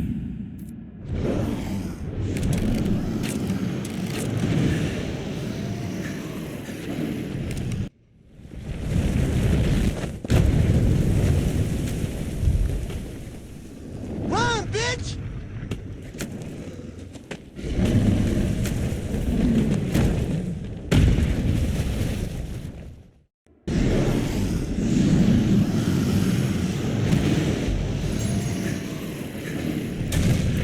Let's away for now. This way.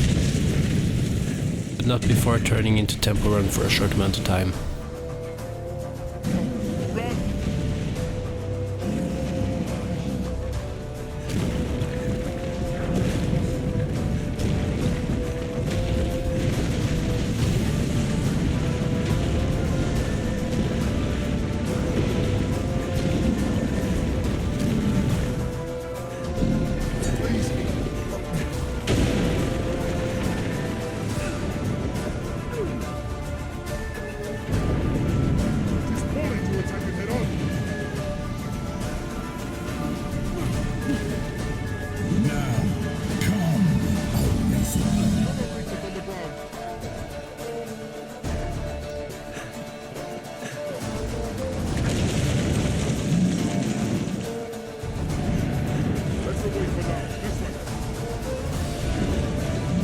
Blows to the head. Work well.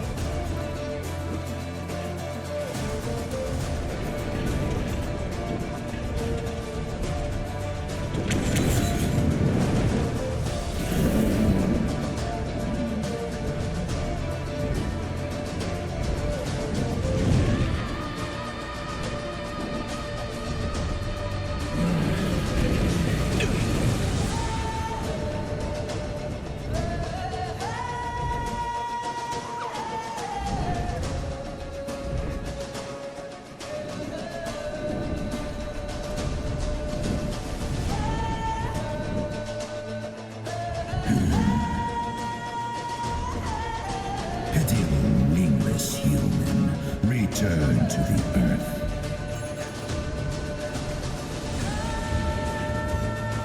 Your life, your very heart rests here within me.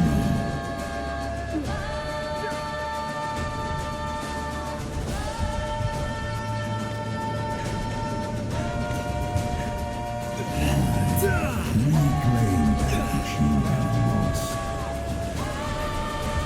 Take back your life, the surge of blood that tethers you to this world. It awaits you, Arisen, yearning here within me.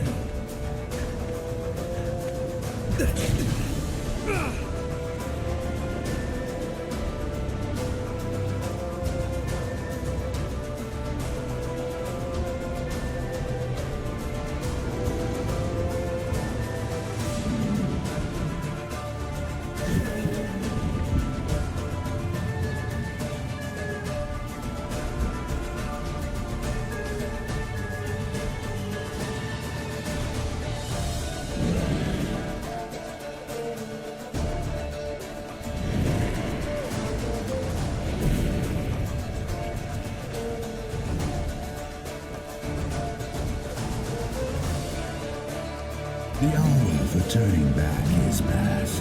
The world will have its answer. You or me. Death or life beyond. Gain aught. Live your all here and now. Such is the contest you have chosen. Touch the Arisen.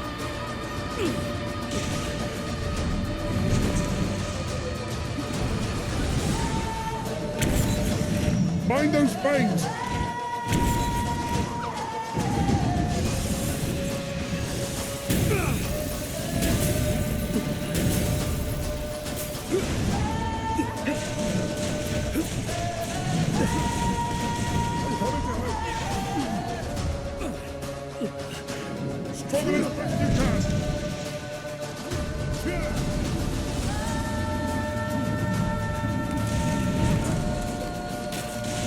Mind those fangs!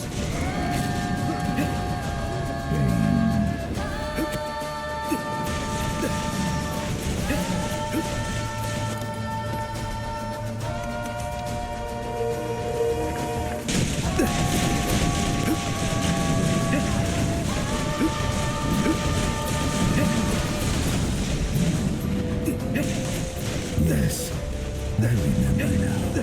This sensation, this pain. I know.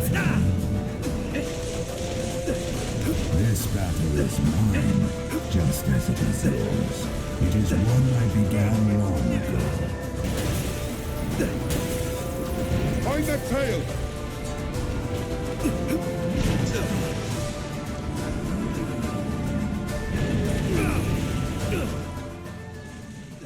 At long last, Chadwick and Beach Jesus finally slay the dragon, and we are shown a huge gaping hole destroying a large portion of Grand Soren.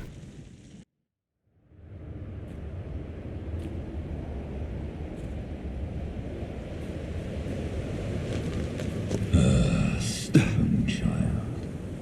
Whatever meaning life holds, it makes men deaf to all reason. Heed me well, Arisen. In my death, you've won a future for this world. But what that future spells for you, for all men, is a truth you'll find staring back from this world's utmost depth.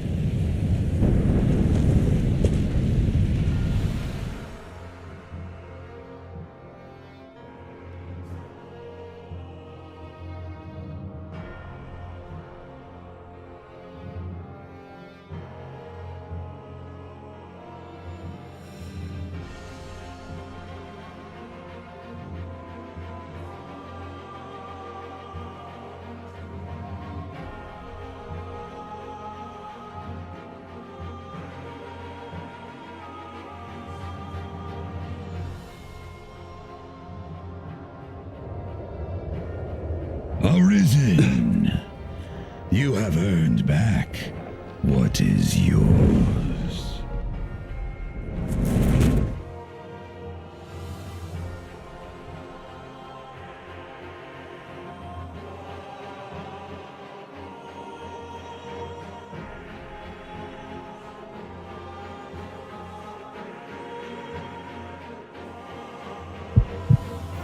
The age of the Dragonforged catches up to him and he turns to dust.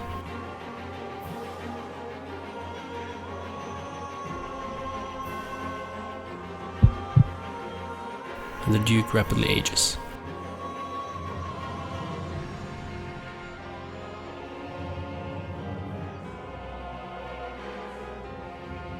Grigori turns to ash and our heroes and Quina travel home back to Cassardis.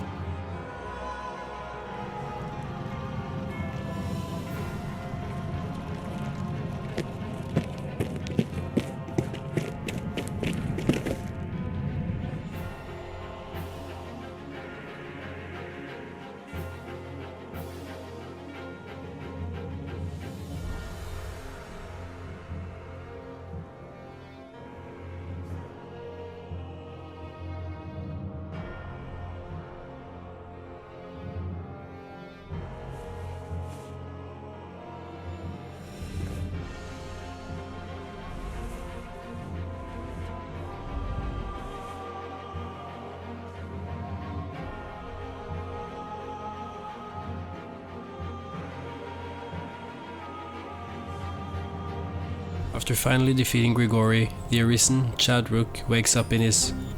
What happened? Why? Oh god, don't tell me I need to fight him again.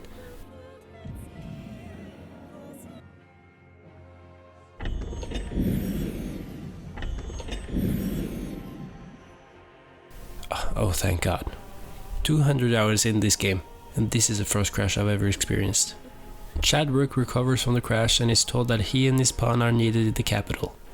They hurry over, and while Beach Jesus is stowed outside like a horse outside a saloon, Chad walks in and is greeted by a noticeably older and more frail Duke. You met with the dragon.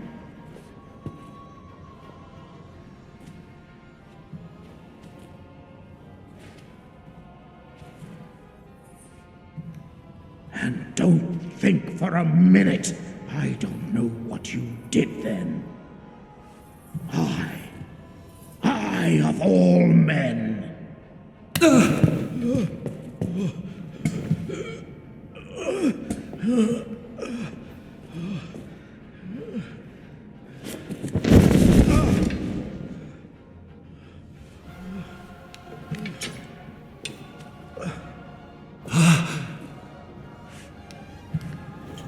No human hands could fell that beast! No. You took the dragon's bargain! You conspired with it to wither me and usurp my seat as Duke! But you'll not be quit of me so easily! It seems the years of youth he was rewarded as part of the dragon's bargain has caught up to him now that the dragon is dead. He accuses Chad of also taking the dragon's bargain, and thus is after the title of the Duke. He attempts to attack Chad, but Chad just toys with the now incredibly frail Duke. The dragon gets true breath. But you, covetous wretch, have it. I'll not give it up, not to you. After checking the old man out the window, guards show up and are visibly and understandably confused. The Duke accuses the Arisen of being responsible for the destruction of Gran Soren and orders his guards to attack him. What devilry is at work here? Devilry indeed. And high treason. This brigand has joined a covenant with the dragon and struck me with a curse.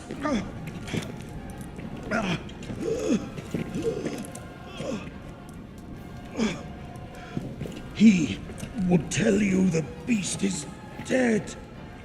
Lies! He has become its minion, spreading evil upon this land as upon its ruler. Just look upon the hellish wall that gapes where once our city stood, and tell me this is not the work of the dragon's dark magic?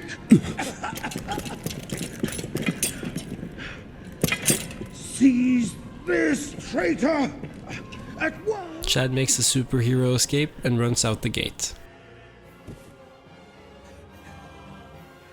Once outside, Chad sees a visibly upset Maximu, who then begins attacking the duo.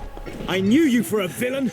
Are you alright? I've suffered your avarice and They attack in deceptions quick out of succession. deference to the office of Arisen. They escape and reach the giant hole that swallowed an entire district of Gran Soren after the death of Grigori.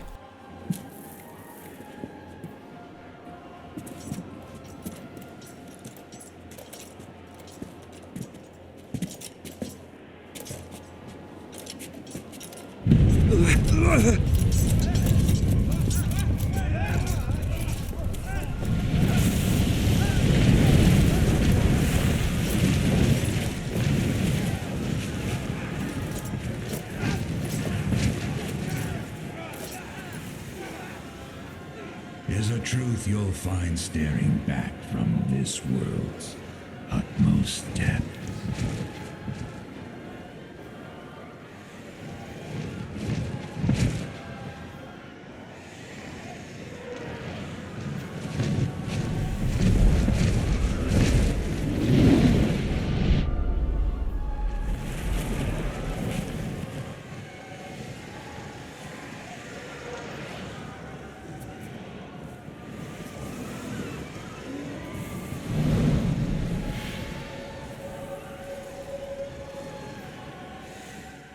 They somehow clumsily fall into the abyss and by some miracle manage to grab onto a ledge.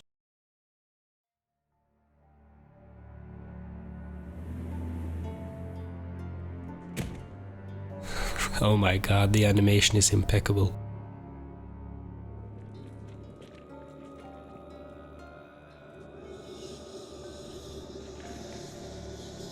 If you would heed my call, prove now your worth. Show that you've the strength to break the yoke that binds you.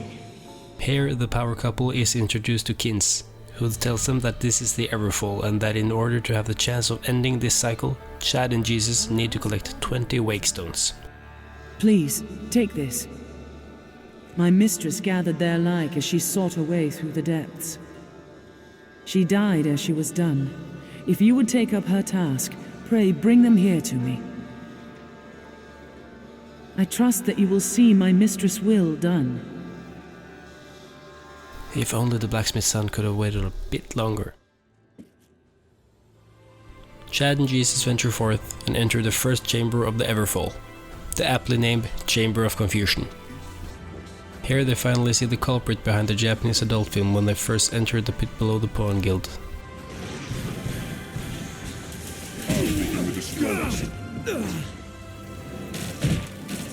Ow! 'Tis open! The tentacle monster proves to be quite a difficult foe for our heroes, but Chad came prepared to the Everfall. He brought blast arrows, or also known as pay-to-win arrows. I'm gonna put some dirt in your eye. Meddlesome thing is our chance. Destroy the eye! Now! Focus your attack! Onward to the other chambers, the duo of doom tangles with a horde of different but yet familiar foes. Do not let them go!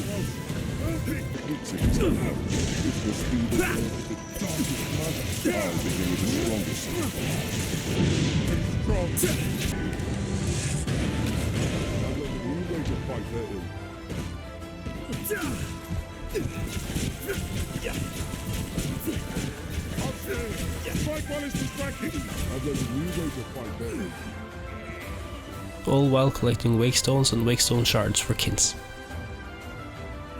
Sometime after entering the Everfall, Chadwick grabs an ominous looking ledge.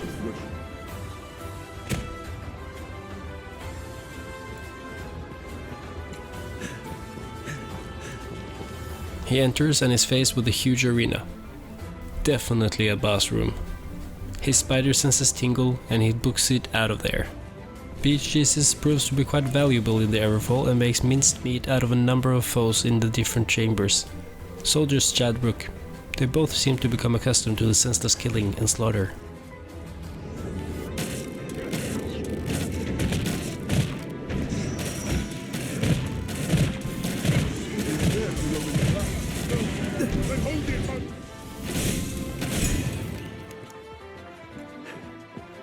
After some time, Chad and Jesus have finally managed to procure the 20 wake stones to open the portal. The wake stones are then handed over to Kins and she opens up a large whirlpool and tells Chad to jump in. Yes, at last. At last you've gathered the whole of them. With them, you can summon forth a rift of considerable power. This rift, born of the Wakestone's power, will guide you forward, Arisen. I fear there will be no returning to this place. Are you prepared to end this, Arisen? May the world be put right by your hand.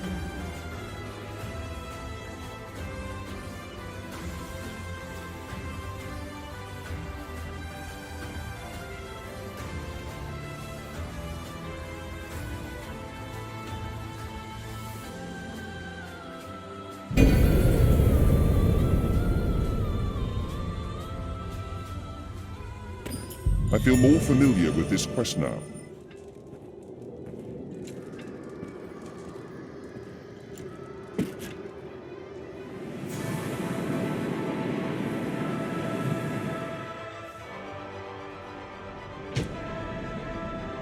After skydiving into the rift created by the Wakestones, Chadwick finds himself face to face with the Seneschal.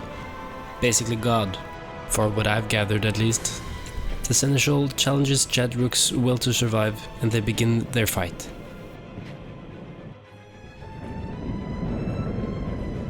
Well met, Arisen. I'll not waste time on rhetoric. Defeat me, and take my place as keeper of this world. You saw it awaiting you at the end of your descent. Aye, the same world you've traveled to arrive at this place. A world you may well now inherit. It is a simple proposition, no different than any you've faced. You need only the will to claim what is offered you.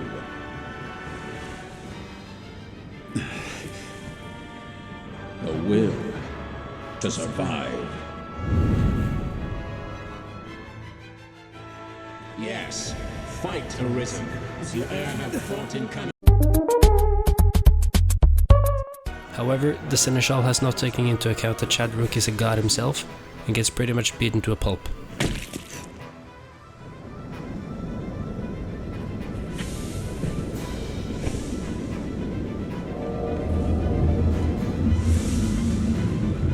Consider the infinite potential.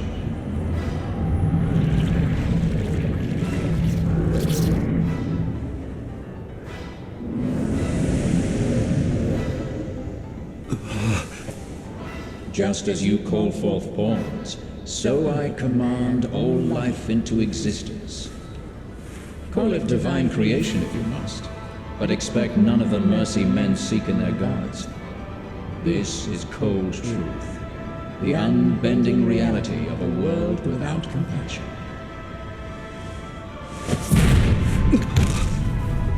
The world and all its denizens are but empty vessels. In that regard, no different than the pawns. Without volition, there is no true life. The world falls stagnant, dead as an ocean with no current to guide it. That volition is tempered by the struggle for survival. The decision, just like yours, to fight. Just as the pawns need a master's command, so the world thirsts for the will to live. Let us continue, Arisen. Show that you are more than an empty vessel, animated by forces unseen. Worth enough to fight for.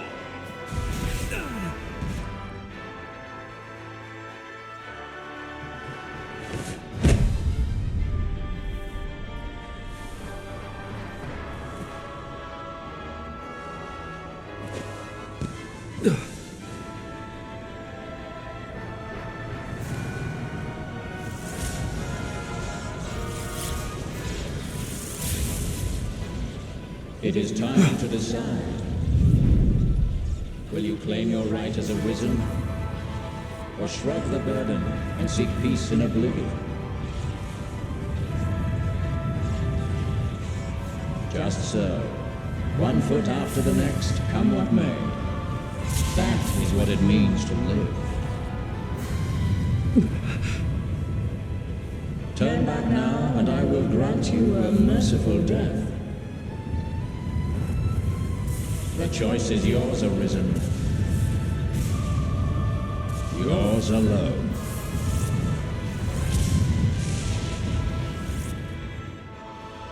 'Tis a simple choice, Arisen. Step forward or retreat. Accept the quiet emptiness of a false peace, a false life. After a short cutscene where Chadrook's mind is blown away by some sick meta shit, he is faced with an option of retreating from the fight and living the rest of his life in an illusion. Chadrook has no qualms of taking the mantle of badass once more and pushes through all his friends, family and acquaintances along the journey. That's a mite harsh, aye? Ever the noble one, you. You're not without a home to return to.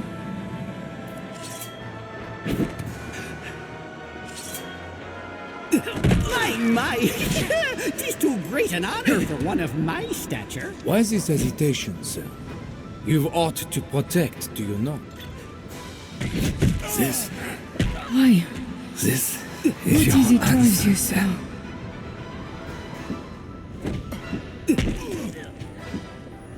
I he would beg you rest a while yet. Instead, I ask only that...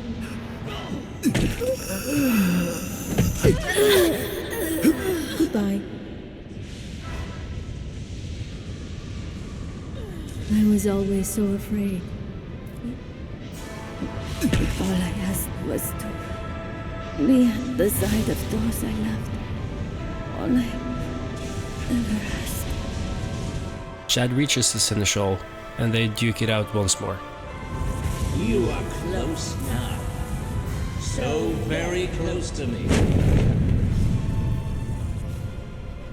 Come, Arisen. I shall meet you on your own terms, joined by my own companions of old. You stand now at its end, Arisen. See your journey through. Turns out the Seneschal actually is Soren from the tutorial, and now Chadbrook and Beach Jesus have to defeat him and his pawn. Oh, this is gonna be epic.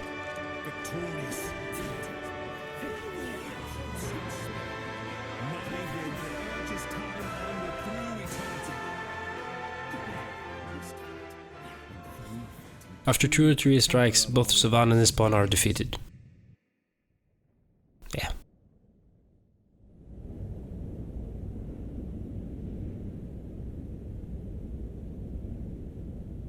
Arisen, forgive me.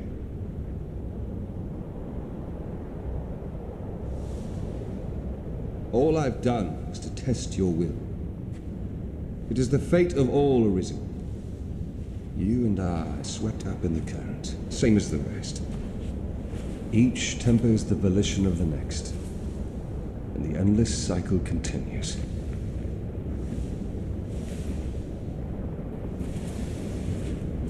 And so, until the coming of a new soul fit to craft the will to live, someone like you. Until that day, may you guide the world ever justly.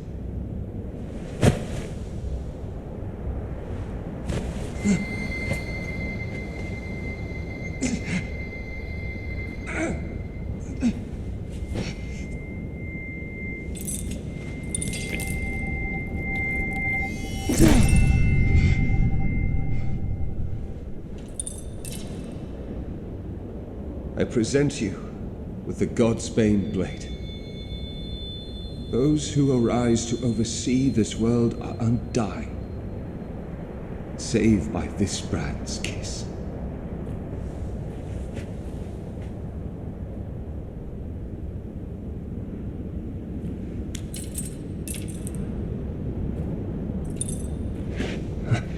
I ask that you, as the world's new Seneschal, use it now to vouchsafe freedom to your weary servant. Mourn me not, for I welcome the release. At long last, I am free of eternity, of infinity, free of the cruel, unending ring.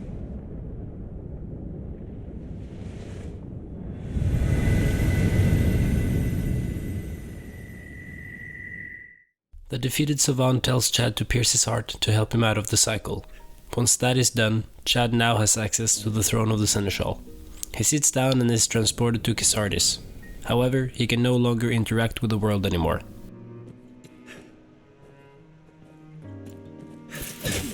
So that was a fucking lie. He leaves and is transported to Gran Soren instead. However, the problem still persists. This does not sit well with Chad, and he decides to use the same blade he killed Soren with to end his own life. After performing seppuku and falling to the floor of the Seneschal's domain, Beast Jesus approaches Chadrook in disbelief. Whilst crouched over the body of his master, the ground below opens up and they both fall down to the ocean.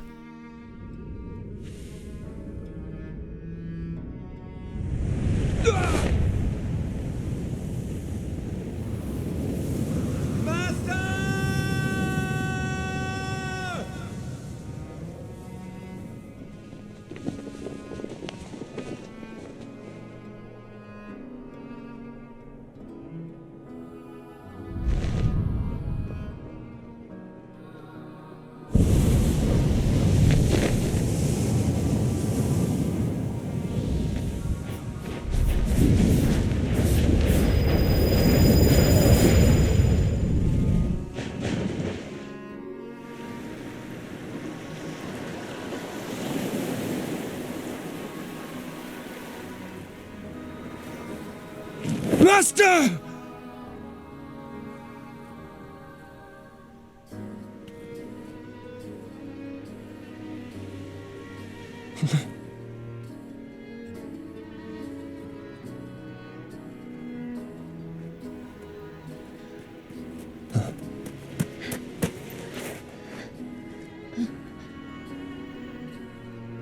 You're not. Your face is his, but you're not. No. But he's here now. Still, I'm sure of it.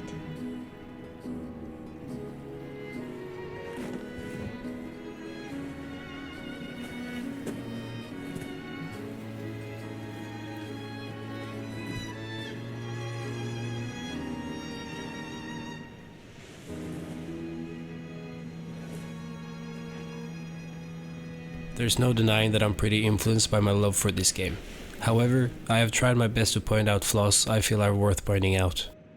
I don't know how many times I've completed this game, but I learned something new each and every playthrough. The way the story is set up has potential, but the juggle of side and main content makes the main mission seem less important, since there's really not any time limit other than the way some started quests fail if you progress too far into the main game, as pointed out earlier. Also, there's several alternative endings, and I say endings loosely here since after each credit roll you get a prompt to retry. Firstly, you get one ending for taking the dragon's offer and leave your beloved behind, and take the mantle as the Duke of Grancis. Then you will renounce your bond with this human and make an offering of their death. I shall not judge you, Arisen, for weakness is your nature as a child of man. I ask this final time. Your choice is made, Arisen, as you have...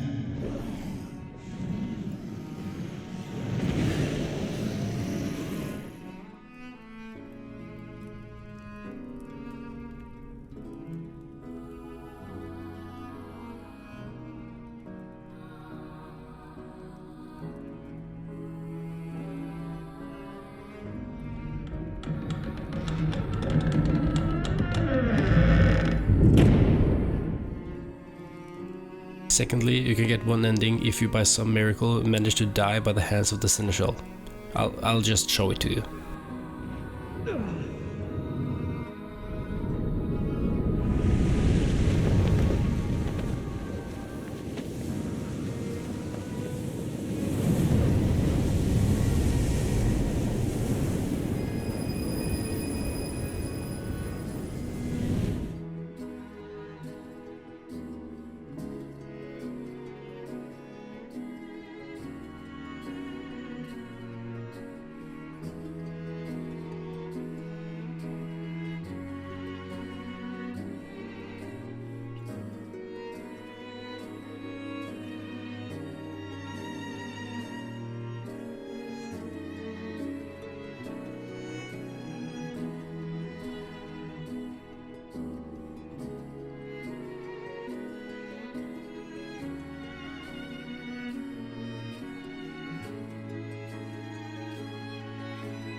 And thirdly, you can accept the Seneschal's offer to live in the dream, and then you get this ending.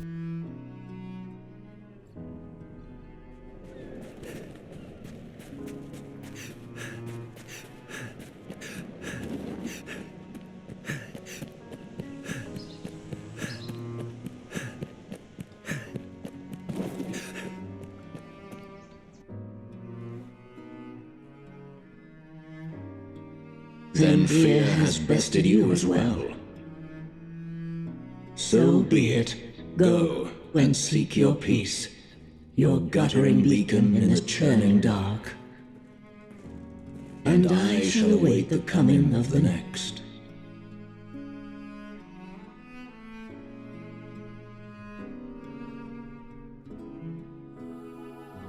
Overall pretty cool lore bits that show us that the Duke took the dragon's offer, and the bit earlier where he choked Alienor while shouting some other name, he was perhaps remorseful of his past choice of abandoning his beloved. And dying by the hand of the Seneschal makes you the next dragon tasked to find the next Arisen, to take the Seneschal's place in an eternal loop. Living in the dream just makes the Seneschal disown you with a disappointing stare. Gosh darn, that was long overdue. I can't count how many times I've contemplated scrapping this and just pretended not ever having this idea. However, after several rewrites of the script, procrastinating heavily, juggling 80% work and 50% studies, I have finally managed to finish this. I hope it was worth the wait for you guys. I feel bad for making you wait so long. I sincerely hope you liked it. Let me know if you did. Or didn't. It was both fun and stressful to make this. I gave myself more pressure to finish this than I needed to, I think. I don't think I'll announce it if I want to make something similar in the future. You might also notice my channel is a bit different. With brand new thumbnails and a new avatar. This is also something I've been working on. Hope it doesn't turn you guys off too much. Also, if anyone knows anyone able to make some somewhat cool banner, that would be cool. I am useless when it comes to banners. Well, I guess closing words are, I hope you liked it, and until next time. Wolves hunt in packs!